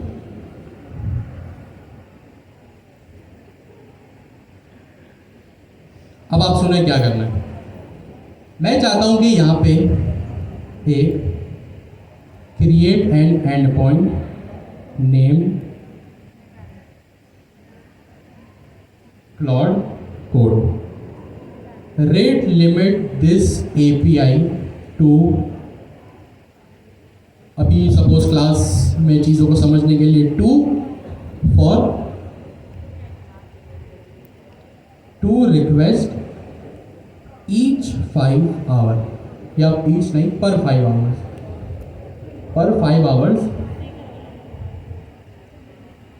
साइकिल। अब यहाँ पे देखिए मैंने 2 पॉइंट्स लिखे आपकी हेल्प से। अब आपको कितना कॉन्सेप्ट समझ आया, ज़रूरी नहीं 100%, टूटा फूटा भी अगर आप बताना चाहें तो बताएं, और सारा कॉन्सेंट्रेशन है। मुझे क्या करना है, एक एंड पॉइंट बनाना है जिसका नाम क्या हो, slash cloud code. Nothing rocket science, मैं उसमें एक स्ट्रिंग रिटर्न करा दूंगा, कोई हमें एक्सपेंसिव कैलकुलेशन नहीं करनी। Rate limit this API to 2 request पर 5 आवर। इसका क्या मतलब है कि मैं एक क्लाउड कोड का एंड पॉइंट बनाऊंगा, जो हमने आज तक हजारों एंड पॉइंट बनाए, लेकिन उस एंड पॉइंट में क्या होगा, एक अदद रेट लिमिटिंग नाम की चीज़ होगी। और वो रेट लिमिटिंग क्या होगी कि मैं चाहता हूं कि उस स्पेसिफिक टाइम फ्रेम में ही मेरी उस क्लाउड कोड की एपीआई कॉल हो, हिट हो। उससे ज़्यादा होती है तो रेट लिमिट का एरर मेरे पास आ जाए। सबको क्लियर है ये 2 पॉइंट, यस और नो? ठीक है। पहले पॉइंट को कंप्लीट करने के लिए मुझे क्या करना होगा, सोच के पता है, कोई जल्दबाजी नहीं है, सारा फोकस सबका स्क्रीन पे। क्या करना होगा, मुझे एक क्लाउड कोड की नाम की, अच्छा सबसे पहले एंड पॉइंट बनता है, सबसे पहले रेट लिमिटिंग लगती है, सबसे पहले एंड पॉइंट बनता है। तो ठीक है भाई, मैंने लिखा @app डॉट पोस्ट, क्योंकि हम क्लाउड कोड से बातें ही करेंगे, और बातें करने मतलब यूज़र जब बात करता है तो वो पोस्ट रिक्वेस्ट होती है। मैंने लिखा स्लैश क्लाउड कोड। सिंपल है, किसी को इख्तिलाफ है इस लाइन में? देख लें सुकून से, फिर ना कहना यस और नो। ठीक है, अब मुझे क्या करना है, यहाँ पे एक रेट लिमिट लगाना है कि भाई हर 5 आवर्स में वो एपीआई सिर्फ 2 दफ़ा ही कॉल हो। तो मैं यहाँ क्या करूँगा, मैंने जो लिमिटर नाम का ऊपर ऑब्जेक्ट बनाया था उसको मैं यहाँ पे कॉल करूँगा। मैं क्या लिखूँगा, लिमिटर डॉट लिमिट। किसी को इख्तिलाफ है इस लाइन में? अरे यार एक तो ये, किसी को इख्तिलाफ है इस लाइन में? क्या इख्तिलाफ है भाई? @ लगा दिया, कहाँ लगेगा? स्टार्ट में। फिर जो ऊपर लिमिटर बनाया उसके स्टार्ट में, या यहाँ पे? यहाँ पे मैंने @लिमिटर डॉट लिमिट बना दिया। ठीक है, अब ये एक फंक्शन है तो ऑफकोर्स यहाँ राउंड ब्रैकेट लगेंगे। मुझे कितनी रिक्वेस्ट करनी है और कितने टाइम में? 5 आवर्स। तो पहले नंबर ऑफ रिक्वेस्ट डिफाइन करूँ या पहले number of hours? Number of request. तो मैं यहाँ क्या लिखूंगा, of course in the quotations 2 slash hours. अब एक सेकेंड, ये आवर्स हो गया। इसका क्या मतलब है, बाय डिफॉल्ट अगर नंबर नहीं है तो 1 आवर। लेकिन अगर मुझे 5 आवर चाहिए भाई, 1 के अलावा भी 1.2, 1.5, 2, 3, 4, 5, 9, 10, 100 भी तो हो सकता है। तो यहाँ पे क्या होगा, 2 स्लैश 5 स्पेस आवर्स। इस तरह से मैं इस चीज़ को लिखूँगा। क्या होगा यहाँ पे, मैंने सबसे पहले क्या डिफाइन किया, नंबर ऑफ रिक्वेस्ट 5 आवर्स, और सिंपल यहाँ पे एक एसिंग डेफ क्लाउड कोड बना दिया मैंने। अब ये ऑब्जेक्ट तो मैं यहाँ यूज़ नहीं कर रहा, तो इसको हटा देता हूँ। सही, मैं छोड़ें, आप लोग कंफ्यूज हो गए कोपाइलट की वजह से। मैंने एक फंक्शन बनाया एसिंग डेफ क्लाउड कोड, और यहाँ पे मैंने सिंपल एक स्ट्रिंग रिटर्न करा दी, nothing rocket science, cloud code is executed successfully. अब होगा क्या यहाँ पे, आपको सबसे पहले तो नजर नहीं आ रहा होगा, मैं पीछे वाले बेचारे,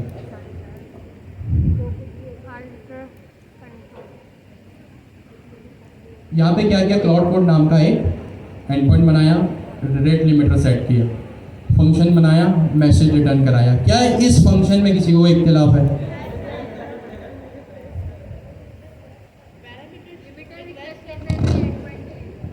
क्या इख्तिलाफ है? कोई सिंटैक्स एरर है, क्या सीन है? पैरामीटर्स में मैं क्या करूँगा, रिक्वेस्ट नाम की क्लास को पास करूँगा, और पैरामीटर का नाम कुछ भी हो सकता है इस तरह से, लेकिन यहाँ पे पैरामीटर का नाम क्या होगा, हम मोस्ट प्रोबेबली रिक्वेस्ट ही रखेंगे। ठीक है, इस तरह से मैं इस चीज़ को यहाँ भी कॉल कर लूँगा। अब मैं यहाँ पे क्या करता हूँ, इसको रिफ्रेश करता हूँ।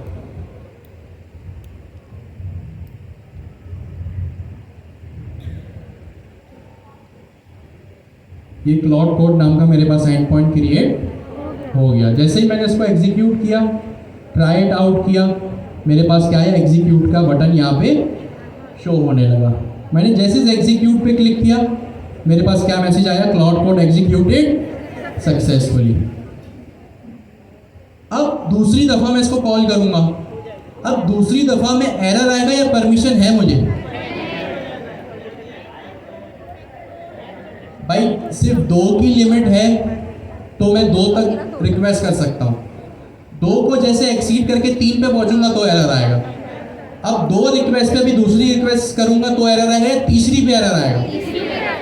अभी देख लेते हैं। अभी मैंने एक रिक्वेस्ट की है पर 5 आवर, अब ऑफकोर्स 5 आवर्स तो हुए ही नहीं है। मैंने इसको दोबारा एग्जीक्यूट किया तो मेरे पास दोबारा क्या मैसेज आया, क्लाउड कोड एग्जीक्यूटेड सक्सेसफुली। अब 5 आवर्स के अंदर ही अंदर मैं क्या करने जा रहा हूँ, तीसरी रिक्वेस्ट करने जा रहा हूँ। मैं इसको दोबारा एग्जीक्यूट किया, मेरे पास क्या मैसेज आया, इंटरनल सर्वर एरर, यानी भाई आप क्लाउड कोड के सर्वर पे जो रिक्वेस्ट कर रहे हो वो वैलिड नहीं है। क्यों वैलिड नहीं है? क्योंकि मैंने क्या किया हुआ है, अपनी एपीआई पे रेट लिमिटिंग सेट की हुई है। तो ये था आपका रेट लिमिटिंग का टॉपिक कॉन्सेप्ट। आप अब 10 मिनट का ब्रेक करें, फिर हम दोबारा शुरू करते हैं। अच्छा, एक सेकेंड, अभी यहाँ पे इंटरनल सर्वर एरर रिटर्न करना एक बैड प्रैक्टिस है। इससे बेहतर ये है कि आप यहाँ पे एक प्रॉपर एरर मैसेज रिटर्न करें कि भाई आपने जो है ना 5 आवर्स की लिमिट एक्सीड कर दी है, अब आप 5 आवर्स बाद जो है इसको ट्राई करना। अच्छा, ये आप कहाँ करोगे? एक्सेप्शन, जो आपने लिमिटर का यूटिलिटी फंक्शन बनाया ना, वहाँ पे आप ये जेसन रिटर्न करेंगे। क्या, चलिए आप ब्रेक करें, फिर हम बातें करते हैं पढ़ाई। तब तक आप एक काम करिए, सवाल कोड को रिव्यू करें या रिलैक्स करें, जो भी एक्सपोज। आप लोग काफ़ी टाइम से जो है वो APIs वगैरह पे काम कर रहे हैं, तो आई थिंक आप लोगों को ये चीज़ जो है वो पता होगी कि आप जब भी अपनी कोई API की रिक्वेस्ट करते हो ना, तो वो आपको शो होती है आपके ब्राउज़र में। जैसे मैंने राइट क्लिक किया, इंस्पेक्ट किया। अब अगर मैं इसको जूम करूँ ना, ये मेरा इंस्पेक्ट एलिमेंट है। आप सब आई होप इस चीज़ से वाकिफ होंगे। यहाँ पे एक टैब है नेटवर्क का, ये देखिए चौथे नंबर पे, जिस पे मेरा कर्सर भी है। यहाँ पे जब मैंने क्लिक किया ना, तो ये एक मेन और एक ऐसी विंडो है जहाँ से चीज़ें जो है वो एक्सपोज होती हैं। अभी जब आप घर जाएंगे ना, तो आपका फ्रंट एंड जब भी आपके बैकएंड पे रिक्वेस्ट करे तो आप इसको ओपन कीजिएगा। आपको यहाँ पे क्या होगा, यहाँ राइट साइड में है ना, आपको एक्चुअल API दिखेगी अपनी के कौन सी कॉल हो रही है, जैसे /API/registration। आप जब उस पर क्लिक करेंगे ना, तो इसी के राइट साइड पे यहाँ पे एक और सब विंडो खुलेगी जिसमें आप पूरी डिटेल देख सकते हो। और एक्चुअल में आप जाके जब अपने बैकएंड से वो उन दोनों चीज़ों को वेरीफाई करोगे ना, वो दोनों चीज़ें सेम होंगी। तो आपको अपना प्रोडक्शन एनवायरनमेंट तो सिक्योर करना है, आपको अपना स्टेजिंग भी जो है वो सिक्योर करना होगा। तो आप जब यहाँ देखेंगे ना, तो आपको ईच एंड एवरीथिंग जो है वो शो होगी। तो अभी एक डेवऑप्स इंजीनियर है, ये बैठे, ये अपना पूरा एक्सपीरियंस शेयर कर रहे थे कि किस तरह उन्होंने एक ऐसे किसी भी प्रोडक्ट को उसका पूरा बैकएंड निकाल लिया और उसकी सारी डेटाबेस के रिकॉर्ड्स जो है वो इनके सिस्टम पे शो होने लगे। तो ये एक बहुत सेंसिटिव और एक खतरनाक चीज़ है। रेट लिमिटिंग बहुत एक वास्ट कॉन्सेप्ट है। अभी हमने जो इनको हायर डायमेंशंस पे ही जो है वो डिस्कस किया। तो इसीलिए जो मैंने पहली बात कही थी कि अगर ये जो ऑथेंटिकेशन, ऑथराइजेशन है, रेट लिमिटिंग है, ये सारे कॉन्सेप्ट आप स्टडी करो। स्टडी करने से पहले एक चीज़ अपने जहन में बिठा लो कि ये तमाम तर कॉन्सेप्ट्स किस चीज़ के लिए हैं, आपकी एप्लीकेशन की सिक्योरिटी के लिए, आपकी एप्लीकेशन की सिक्योरिटी के लिए ये चीज़ आप यहाँ पे यूज़ करते हो। ठीक है, नाउ लेट्स मूव फॉरवर्ड। इससे पहले एक चीज़, अभी हम डॉकर वगैरह क्यूबरनेटिस पढ़ रहे थे तो काफ़ी स्टूडेंट्स का, मेजॉरिटी का स्टोरेज का बड़ा मसला आने लगा कि भाई हमने सारे कंटेनर उड़ा दिए, इमेजेस हटा दी, सी ड्राइव फ्री होके ही नहीं दे रही। तो कल मैंने भी इस इशू को फेस किया और मैंने यहाँ पे क्या किया, हमारी संडे क्लास की रेपोजिटरी में ही, ये देखिए संडे आफ्टरनून Q4, एक मैंने डायरेक्टरी क्रिएट की है डिस्क स्पेस यूटिलिटी, यानी जो इशू मैंने कल फेस किया सब फेस कर रहे हैं, मैंने कहा आप लोगों के साथ भी मैं यहाँ पे शेयर करता हूँ। आप जब इसकी डिटेल में जाएंगे ना, इस डायरेक्टरी के अंदर जाएंगे तो अब जाहिर सी बात है हम डॉकर भी यूज़ कर रहे हैं, हम 2 साल से NPM भी यूज़ कर रहे हैं Next.js के लिए, हमने Q3 से लेके आज तक रोज़ाना UV पैकेज मैनेजर को भी यूज़ किया। तो ये चीज़ें क्या करती है, ये चीज़ें भैया जो है ना हमारा कैशिंग मैकेनिज्म आपको पता है ना, ये सब जो है वो हमारा ऑक्यूपाई हो जाता है। अब जब मैंने डॉकर को डिलीट किया ना, उसकी इमेजेस को और उसकी तमाम तर कंटेनर्स को, तो देखिए ये जो डॉकर वर्चुअल डिस्क है ना, इसका साइज़ मेरे पास क्या है 34 GB, यानी मेरे तमाम, अच्छा ये स्टोरेज उस वक्त आ रहे जब मेरे कंटेनर्स भी मैंने हटा दिए थे और सारी इमेजेस भी हटा दी थी, मैंने प्रोन की कमांड भी चला दी थी। मैंने आपको बताया ना कि भाई प्रोन की कमांड चलाओ तो सब क्लियर हो जाएगा। कल मैंने एक और चीज़ सीखी कि भाई आप प्रोन की कमांड चला भी दो तो एक डॉकर डेटा डॉट VHDX यानी वर्चुअल डिस्क नाम की एक फाइल होती है जो इटसेल्फ मेरे लैपटॉप में 34 GB की थी। फिर मैं और चीज़ें मैंने देखी, मैंने कहा भाई मेरे टेम्पररी फाइल्स भी जो है ना वो 12.5 GB था। फिर मैं और आगे गया तो NPM और यार्न, जैसे UV रन है ना, UV पैकेज मैनेजर है, वैसे जावास्क्रिप्ट में भी 2 आते हैं। NPM का तो आपको पता है, वैसे एक यार्न कैशिंग भी होता है। ये इटसेल्फ एक की 9.3 GB कैशिंग थी, एक की 8, सिर्फ कैशिंग ही इनकी 9 और 8 17 GB थी तकरीबन। फिर मैं और आगे गया तो UV की कैशिंग भी मेरे पास तकरीबन कोई ऑलमोस्ट 3 GB था। तो मेरे पास कल C पार्टीशन में ना सिर्फ 17 GB रह गया था। जब मैंने इसको क्लीन किया ना तो वो 17 से पहुंच गया 75 के ऊपर, मैंने अंदाज़ा लगाया तकरीबन 53-55 GB मेरा सिर्फ इन फजूल चीज़ों ने रोक के रखा हुआ था। और मैंने ये सारा काम क्लाउड कोड से ही करवाया, मैंने तो किया नहीं। लेकिन आप सपोज अगर क्लाउड कोड नहीं है या उसने रेट लिमिटिंग आपके पे लगा दी है तो मैंने एंटी ग्रेविटी से भी, अली भाई बोल रहे हो सकता है मैंने नहीं किया, ये कह रहे हैं इन्होंने एक हफ्ते पहले किया। मैंने यहाँ पे क्या किया है, रीड भी में सारे स्टेप्स रख दिए कि आपको किस तरह इसको क्लियर करना है, किस तरह इन चीज़ों को चलाना है। और यहाँ पे पहले 2 फाइल्स में मैंने वो स्क्रिप्ट भी रख दी है जो आपको हेल्प करेगी।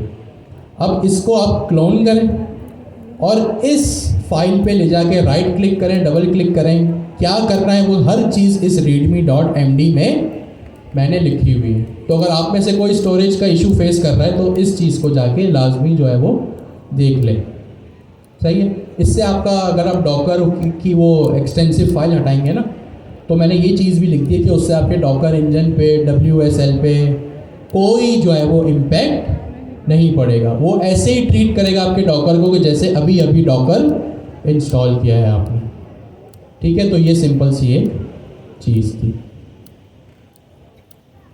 Now moving on to one next topic जो कि फिर आपकी एप्लीकेशन की मेंटेनेंस से रिलेटेड है, और वो टॉपिक क्या है, टेस्ट केसेस। क्या है वो आपका topic, test cases. Test case क्या होता है, अमीन भाई शायद आपको किसी मौके पे बता के भी गए थे।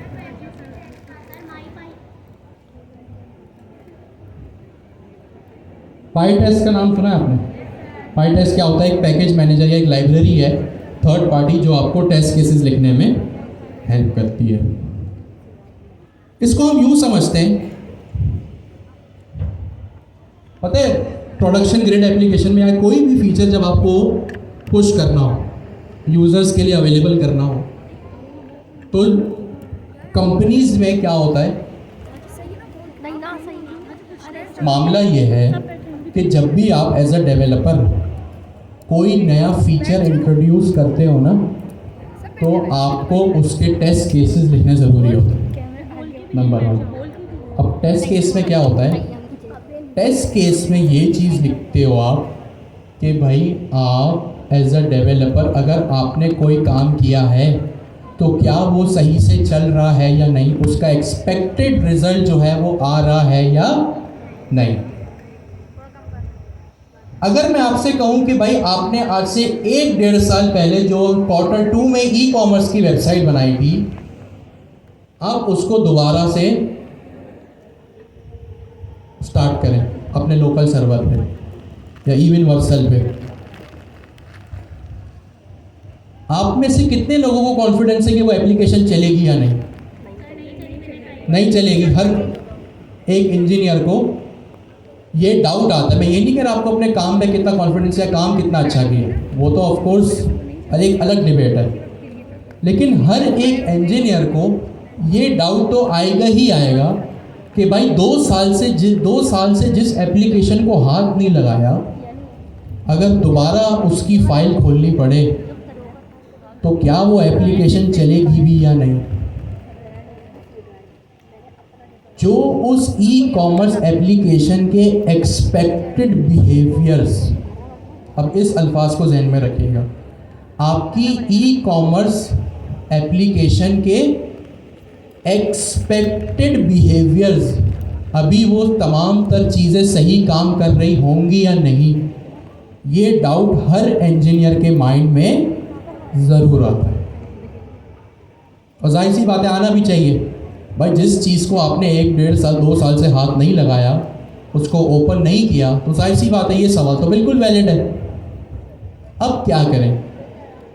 इसकी बेस्ट अप्रोच ये है, एक तो आप मैनुअल टेस्टिंग करें कि भाई आपने उसको स्टार्ट किया या वर्सल पे गए, उसका सर्वर स्टार्ट किया और फिर आपने हर चीज़ टेस्ट की कि भाई अगर मैं प्रोडक्ट के डिटेल पेज पे क्लिक कर रहा हूँ तो हो रहा है, ऐड टू कार्ट की फंक्शनलिटी सही काम कर रही है या नहीं कर रही है, पेमेंट की फंक्शनलिटी सही काम कर रही है नहीं कर रही है, ये सारी चीज़ें क्या करना पड़ेगा आपको, मैनुअली टेस्ट करनी पड़ेगी।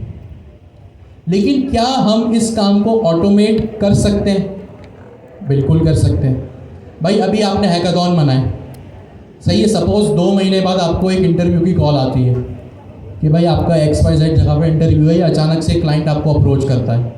जाहिर सी बात है आपने हैकाथॉन बनाया है तो वो आपने शो किया होगा, इसी बिहाफ पे उसने आपको एलिजिबल समझा ना कि नहीं यार ये लड़का या ये लड़की मेरा काम की है।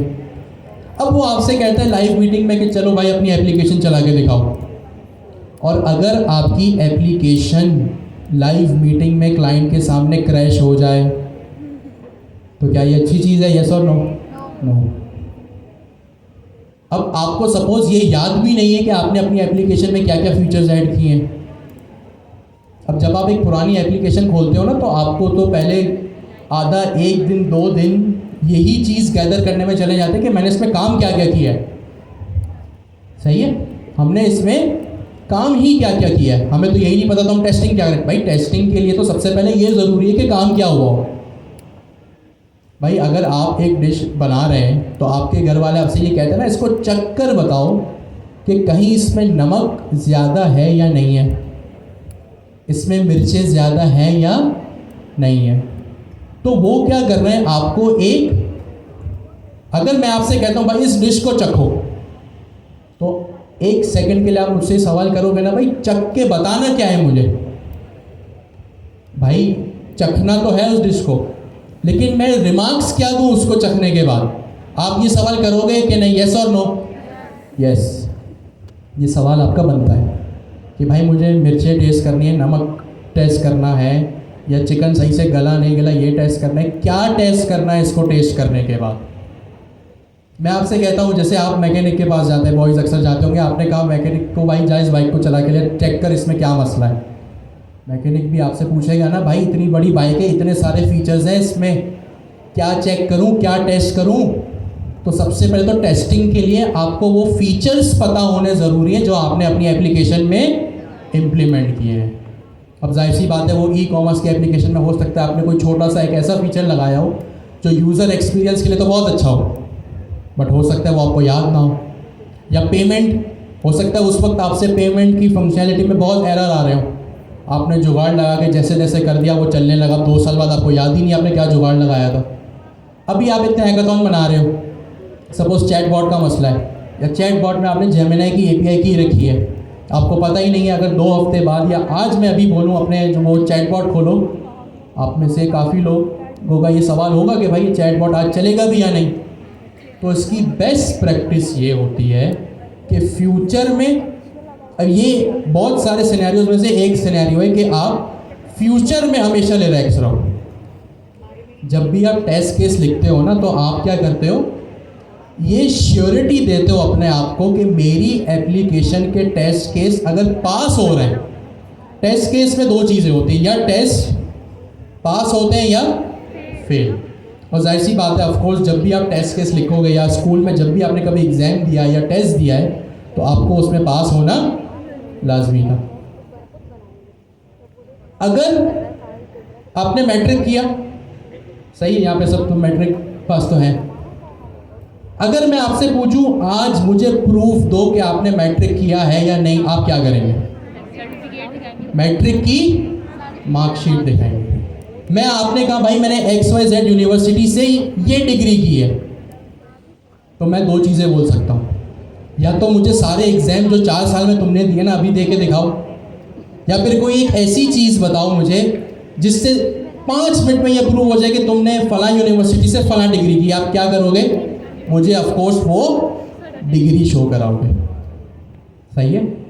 अगर आप वो 4 साल का कोर्स, वो एग्ज़ाम, वो क्विज़, वो थीसिस, वो पता नहीं क्या क्या, अभी अगर मुझे दिखाने बैठो तो मैं बोलूँगा भाई मेरे पास इतना टाइम नहीं है, और आपके लिए भी ये इम्पॉसिबल है। तो होता क्या है कि जो आपकी यूनिवर्सिटी की डिग्री है ना, वो उस बात का प्रूफ है कि आपने 4 साल जो ख्वारी की है वो सही से पास हुई है। मैट्रिक की मार्कशीट क्या है? वो चीज़ प्रूफ है कि भाई आप मैट्रिकुलेटेड हो। तो अब अगर फ्यूचर में अगर आपसे कोई पूछता है कि भाई आपने एप्लीकेशन लिखी है, चाहे कोई दूसरा पूछे या आपको श्योरिटी चाहिए हो, तो जैसे आप मुझे डिग्री दिखाओगे ना, आप मुझे डिग्री दिखाओगे, आप एप्लीकेशन, वेब एप्लीकेशन या AI एप्लीकेशन के केसेस में आप टेस्ट केसेस लिखते हो। क्या करते हो आप? Test cases. जो इम्पोर्टेंस किसी डिग्री या सर्टिफिकेशन की है ना, डिग्री या सर्टिफिकेशन क्या चीज़ प्रूफ करती है कि आपने फला चीज़ में महारत हासिल की है। टेस्ट केस पास होना भी इस चीज़ की श्योरिटी है कि आपकी एप्लीकेशन के ये तमाम तर फीचर्स अभी भी जो है वो सही से चल रहे हैं, पास हो रहे हैं।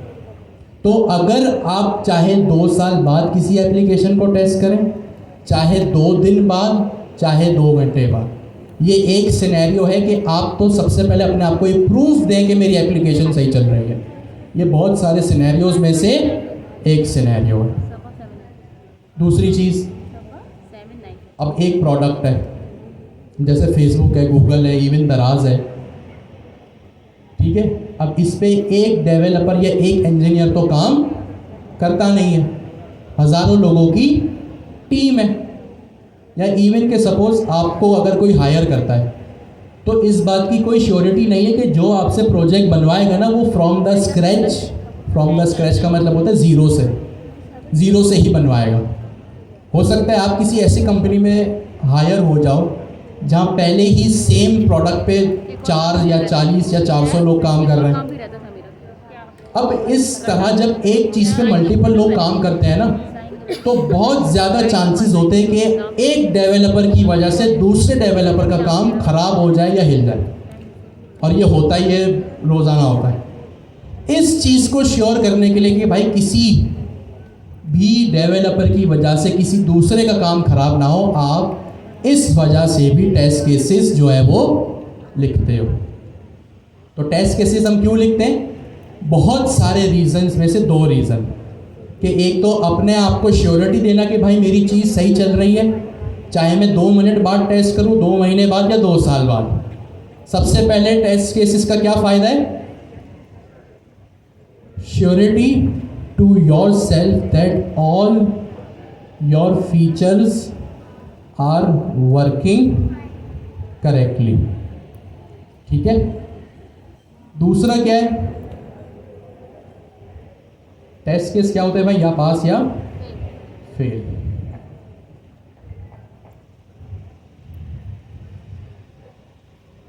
पास या फेल यहाँ नहीं लिखते, पास या फेल यहाँ लिखते हैं। और टेस्ट केस यहाँ मैं लिख देता हूँ सर्टिफिकेशन। अब सर्टिफिकेशन हमने क्या एग्जाम्पल डिस्कस की वो आपको पता है, अभी मैं यहाँ से ब्रैकेट में इतना लिख रहा हूँ। ठीक है। श्योरिटी एक तो सबसे पहले अपने आप को कि हाँ भाई मेरी चीज़ सही चल रही है। अगर कोई भी टेस्ट केस फेल हो गया आपका, तो इसका क्या मतलब है कि आपके फला फीचर में अब एक मसला आ चुका है। इसका मतलब ये फीचर सही नहीं चल रहा। हो सकता है आपकी पूरी एप्लीकेशन सही चल रही हो, लेकिन जब यूज़र पेमेंट करने जाए उसकी पेमेंट फेल हो जाए, सही है, उसकी क्या हो जाए, पेमेंट फेल हो जाए, तो आपको पता चल जाएगा नहीं यार मेरे पेमेंट का जो मॉड्यूल है या पेमेंट का जो फीचर है उसमें एक बहुत बड़ा मसला है। तो एक तो ये कि भाई श्योरिटी अपने आप को, और दूसरा for other engineers. Trade off का क्या मतलब है? यही जो अभी मैंने बात की, एक के काम की वजह से अगर दूसरे का काम खराब होता है तो इसको क्या कहते हैं? Trade off. एक इंजीनियर की वजह से अगर दूसरे का काम खराब होता है तो उसको क्या कहते हैं? Trade off.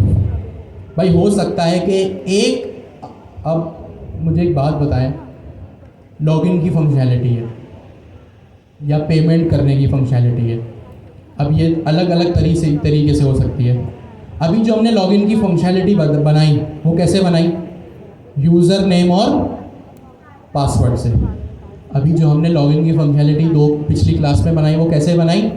यूज़र नेम और पासवर्ड से। क्या लॉगिन करने का एक यही तरीका है? लॉगिन करने का क्या एक यही तरीका है? हो सकता है कोई फेस डिटेक्शन भी कर रहा हो, कोई क्या कर रहा हो, फेस डिटेक्शन भी कर रहा हो। फेस डिटेक्शन का क्या मतलब है कि आप अपना चेहरा दिखाओ और आप लॉगिन हो जाओ। हो सकता है कोई सिंपल स्ट्रेट, अभी तो ये स्ट्रेट फॉरवर्ड लॉगिन है ना, यूज़र नेम पासवर्ड लॉगिन। अगर आपको 2 फैक्टर ऑथेंटिकेशन करनी है, 2 फैक्टर ऑथेंटिकेशन का मतलब कि आप अगर लॉगिन करने की ट्राई करो तो पहले आपके अकाउंट पे ईमेल आए, जैसे जीमेल पे ईमेल आता है ना कि वहाँ जाके वेरीफाई का बटन क्लिक करो तो यहाँ लॉगिन हो गए। ऐसा होता है नहीं होता है? तो हो सकते एक डेवलपर काम करे हमारी तरह स्ट्रेट फॉरवर्ड लॉगिन की फंक्शनैलिटी पे, दूसरा यूज़र काम करे फेस डिटेक्शन पे। दोनों लॉगिन है लेकिन तरीका क्या है दोनों का अलग अलग है। हो सकता है फेस डिटेक्शन की वजह से स्ट्रेट फॉरवर्ड वाला मामला ख़राब हो जाए, तो ये एक ट्रेड ऑफ हुआ कि नहीं हुआ? भाई अगर कोई पेमेंट मेथड है, सपोज करें अभी यहाँ पे जो पेमेंट मेथड हो रही है यहाँ पे तो सब खैर डिजिटलाइज है, एक ऐसे एग्जांपल ले लें, वेब पे तो जो भी होता है ऑफकोर्स कार्ड के थ्रू ही होता है। ऐसे ही सपोज करें कि भाई अगर आप QR कोड के थ्रू भी पेमेंट कर रहे हैं, अगर आप QR कोड के थ्रू भी पेमेंट कर रहे हैं, या चले कैश ऑन डिलीवरी कर रहे हैं, आपकी एक ई-कॉमर्स एप्लीकेशन है जिसमें आप डेबिट कार्ड के थ्रू भी पेमेंट एक्सेप्ट करते हो और COD कैश ऑन डिलीवरी के थ्रू भी पेमेंट एक्सेप्ट करते हो। भाई अब सपोज करें अगर आपने COD कैश ऑन डिलीवरी का कोई ऐसा मैकेनिज्म बनाया जिससे आपका डेबिट कार्ड वाली फंक्शनैलिटी बिगड़ गई, तो ये कब पता चलेगा? आप क्या करोगे? इस चीज़ के लिए टेस्ट केस लिखोगे। क्या लिखोगे आप इस चीज़ के लिए? टेस्ट केस लिखोगे। और सबसे बड़ी अच्छी बात कि टेस्ट केस के लिए आपको सिर्फ ये जो हमने थ्योरी डिस्कस की ये पता होना ज़रूरी है, और दूसरी चीज़ ये पता होना ज़रूरी है कि भाई टेस्ट केस के लिए जो एक थर्ड पार्टी लाइब्रेरी यूज़ होती है वो कौन सी यूज़ होती है, पाइटेस्ट। कौन सी यूज़ होती है, पाइटेस्ट। और तीसरी चीज़ ये टेस्ट केस हमेशा पास होने चाहिए, टेस्ट केस हमेशा पास होने चाहिए। इसका मतलब सारी एप्लीकेशन आपकी एंड टू एंड सही चल रही है। अगर कोई भी टेस्ट केस फेल हो रहा है तो कभी भी फेल टेस्ट केस को हम स्टेजिंग या प्रोडक्शन पे नहीं भेजते। हमेशा क्या ज़रूरी है उसके लिए, पास होना। अगर कोई टेस्ट केस फेल हो रहा है तो ये आपका या ऑफ कोर्स आज के ज़माने में आपके क्लाउड कोड की जिम्मेदारी है कि उसको पास करें। और चौथी सबसे इम्पोर्टेंट और हमारी काम की चीज़ कि टेस्ट केस हमें एज ए इंजीनियर डेवलपर खुद से नहीं लिखने, हमेशा क्लाउड कोड से लिखवाने हैं। किससे लिखवाने? हमेशा क्लाउड कोड से। तो टेस्ट केसेस की क्या इंपॉर्टेंस है और क्या ये 4 पॉइंट्स हैं ये डिस्कस करें।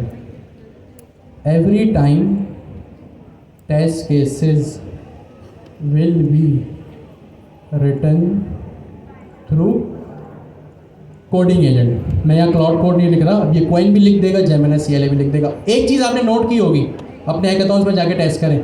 हो सकता है कि आपके एजेंट ने बहुत सारी साइड बार में test_db कनेक्शन, test_xyz.py इस तरह की सैकड़ों फाइल्स क्रिएट की हो। वो एजेंट क्या कर रहा है, वो टेस्ट केसेस लिख रहा है। क्या लिख रहा है? टेस्ट केसेस लिख रहा है। अच्छा, एक अच्छी इंपॉर्टेंट बात कि टेस्ट केस जब भी आप पाइथन में कोई फाइल क्रिएट करेंगे ऑफ कोर्स, तो आप कैसे लिखेंगे? हमेशा जो उसका प्रीफिक्स होगा वो होगा test_ और आगे कोई भी आपकी फाइल का नाम .py। Simple is that. ये 5 चीज़ें बस याद रखनी है। और हमेशा एक चीज़ याद रखनी है कि आज से अगर आपका कोई भी हैकाथॉन बाकी है, इन प्रोग्रेस है, तो उसका टेस्ट केस आप ज़रूर लिखो, ताकि कल को कोई आपका फ्रेंड, कोई कलीग, कोई क्लाइंट पूछे कि भाई इस एप्लीकेशन को चलाओ, तो आपको क्या करना है, सिर्फ 5 मिनट में सिर्फ टेस्ट केसेस की कमांड चलानी है। अब वो टेस्ट केस की कमांड में क्लाउड कोड को बोलोगे ना run all the test cases, वो खुद ही करेगा। ये जो मैंने इतना जब 50-55 GB क्लियर किया ना, जब क्लाउड कोड ये कर सकता है तो छोटी सी टेस्ट केस की फंक्शनलिटी फीचर तो वो रन कर ही सकता है। तो टेस्ट केस के फ़ायदे अपने बराबर वाले से डिस्कस करें जी। जेमिनी CLI से हमेशा टेस्ट केसेस लाजमी लिखवाने। अब एक और चीज़ के लास्ट वीक जो थी वो डेडलाइन थी हैकाथॉन के फॉर्म क्लोज होने की, लेकिन फॉर्म अभी भी ओपन है। अब जिनका इन प्रोग्रेस है सबमिट नहीं किया फॉर वॉट एवर रीज़न, वो जल्दी से अपना क्या करे, हैकाथॉन सबमिट कर दे। अब अगर हम हायर डायमेंशंस में अंदाज़ा लगाएं तो रमज़ान ऑलमोस्ट आ गया है, और 20 रमज़ान तक जो है वो रमज़ान में कितने दिन है? 4 दिन है, बस चौथे दिन तो रोज़ा है, 3 दिन है। और मोस्ट प्रोबेबली 20 रमज़ान तक जो है वो हमारे पास टाइम होता है चीज़ों को वाइंड अप करने का। फिर आखिरी अशरा तो एतिकाफ़ में और वो सारी इबादत में, और शॉपिंग सबसे बड़ी जो इबादत है उसमें जाता है। तो मोस्ट प्रोबेबली आपके पास अभी ले दे के 18 से 20 दिन ही है अपने सारे हैकाथॉन्स कंप्लीट करके सबमिट करने में। सही है? अगर आप अंदाज़ा लगाएं तो 20 दिन रमज़ान के, 3 दिन ये, 23 आप 20 रखें, बल्कि 15 रखें तो 23 में करेंगे। सही है? आपके पास अभी ले दे के कितना टाइम है? 15 से 18 दिन है। अभी हैकाथॉन 0 वगैरह अभी हमने रिलीज़ नहीं किया है, वो अभी है मेरे लिए, फैकल्टी के लिए, कोऑर्डिनेटर्स के लिए। स्टूडेंट्स के लिए अभी जो हैकाथॉन के 5 फेजेज़ हैं, 2, 3 और 4, बाकी स्टूडेंट्स उस पर फोकस करें, क्योंकि फिर क्या होगा, रमज़ान के बाद आपका जो है ना एक अदद एग्ज़ाम होने वाला है। सही? और वो एग्ज़ाम आपका 2 जगह से एग्ज़ाम आपका, अभी तो मैं ऐसे ही क्लास में हम बैठे तो डिस्कस कर रहा हूँ, ये कोई ऑफिशियल अनाउंसमेंट नहीं है। ऑफिशियल अनाउंसमेंट आएगी और जो है वो आप तक क्लियर कट जो है वो मैसेज पहुँचेगा। अभी तो ऐसे ही क्लास में मैं डिस्कस कर रहा हूँ ताकि आप लोगों को पहले से ही हर चीज़ की हिंट हो। एक तो हमारे पास ये सर जिया की स्लाइड है, इसमें तकरीबन कमोबेश 110 स्लाइड है। एक एग्ज़ाम आपका इसका होगा, और एक सर जिया की जो बुक है जो हमने क्वार्टर 4 के शुरू में देखी थी जब हमने जेमिनी CLI पढ़ना शुरू किया था, AI नेटिव पेनावर्सिटी। अब उसका नाम चेंज होके हो गया है एजेंट फैक्ट्री। URL वही है, URL चेंज नहीं हुआ, आपको खुद ही रिडायरेक्ट हो जाएगा।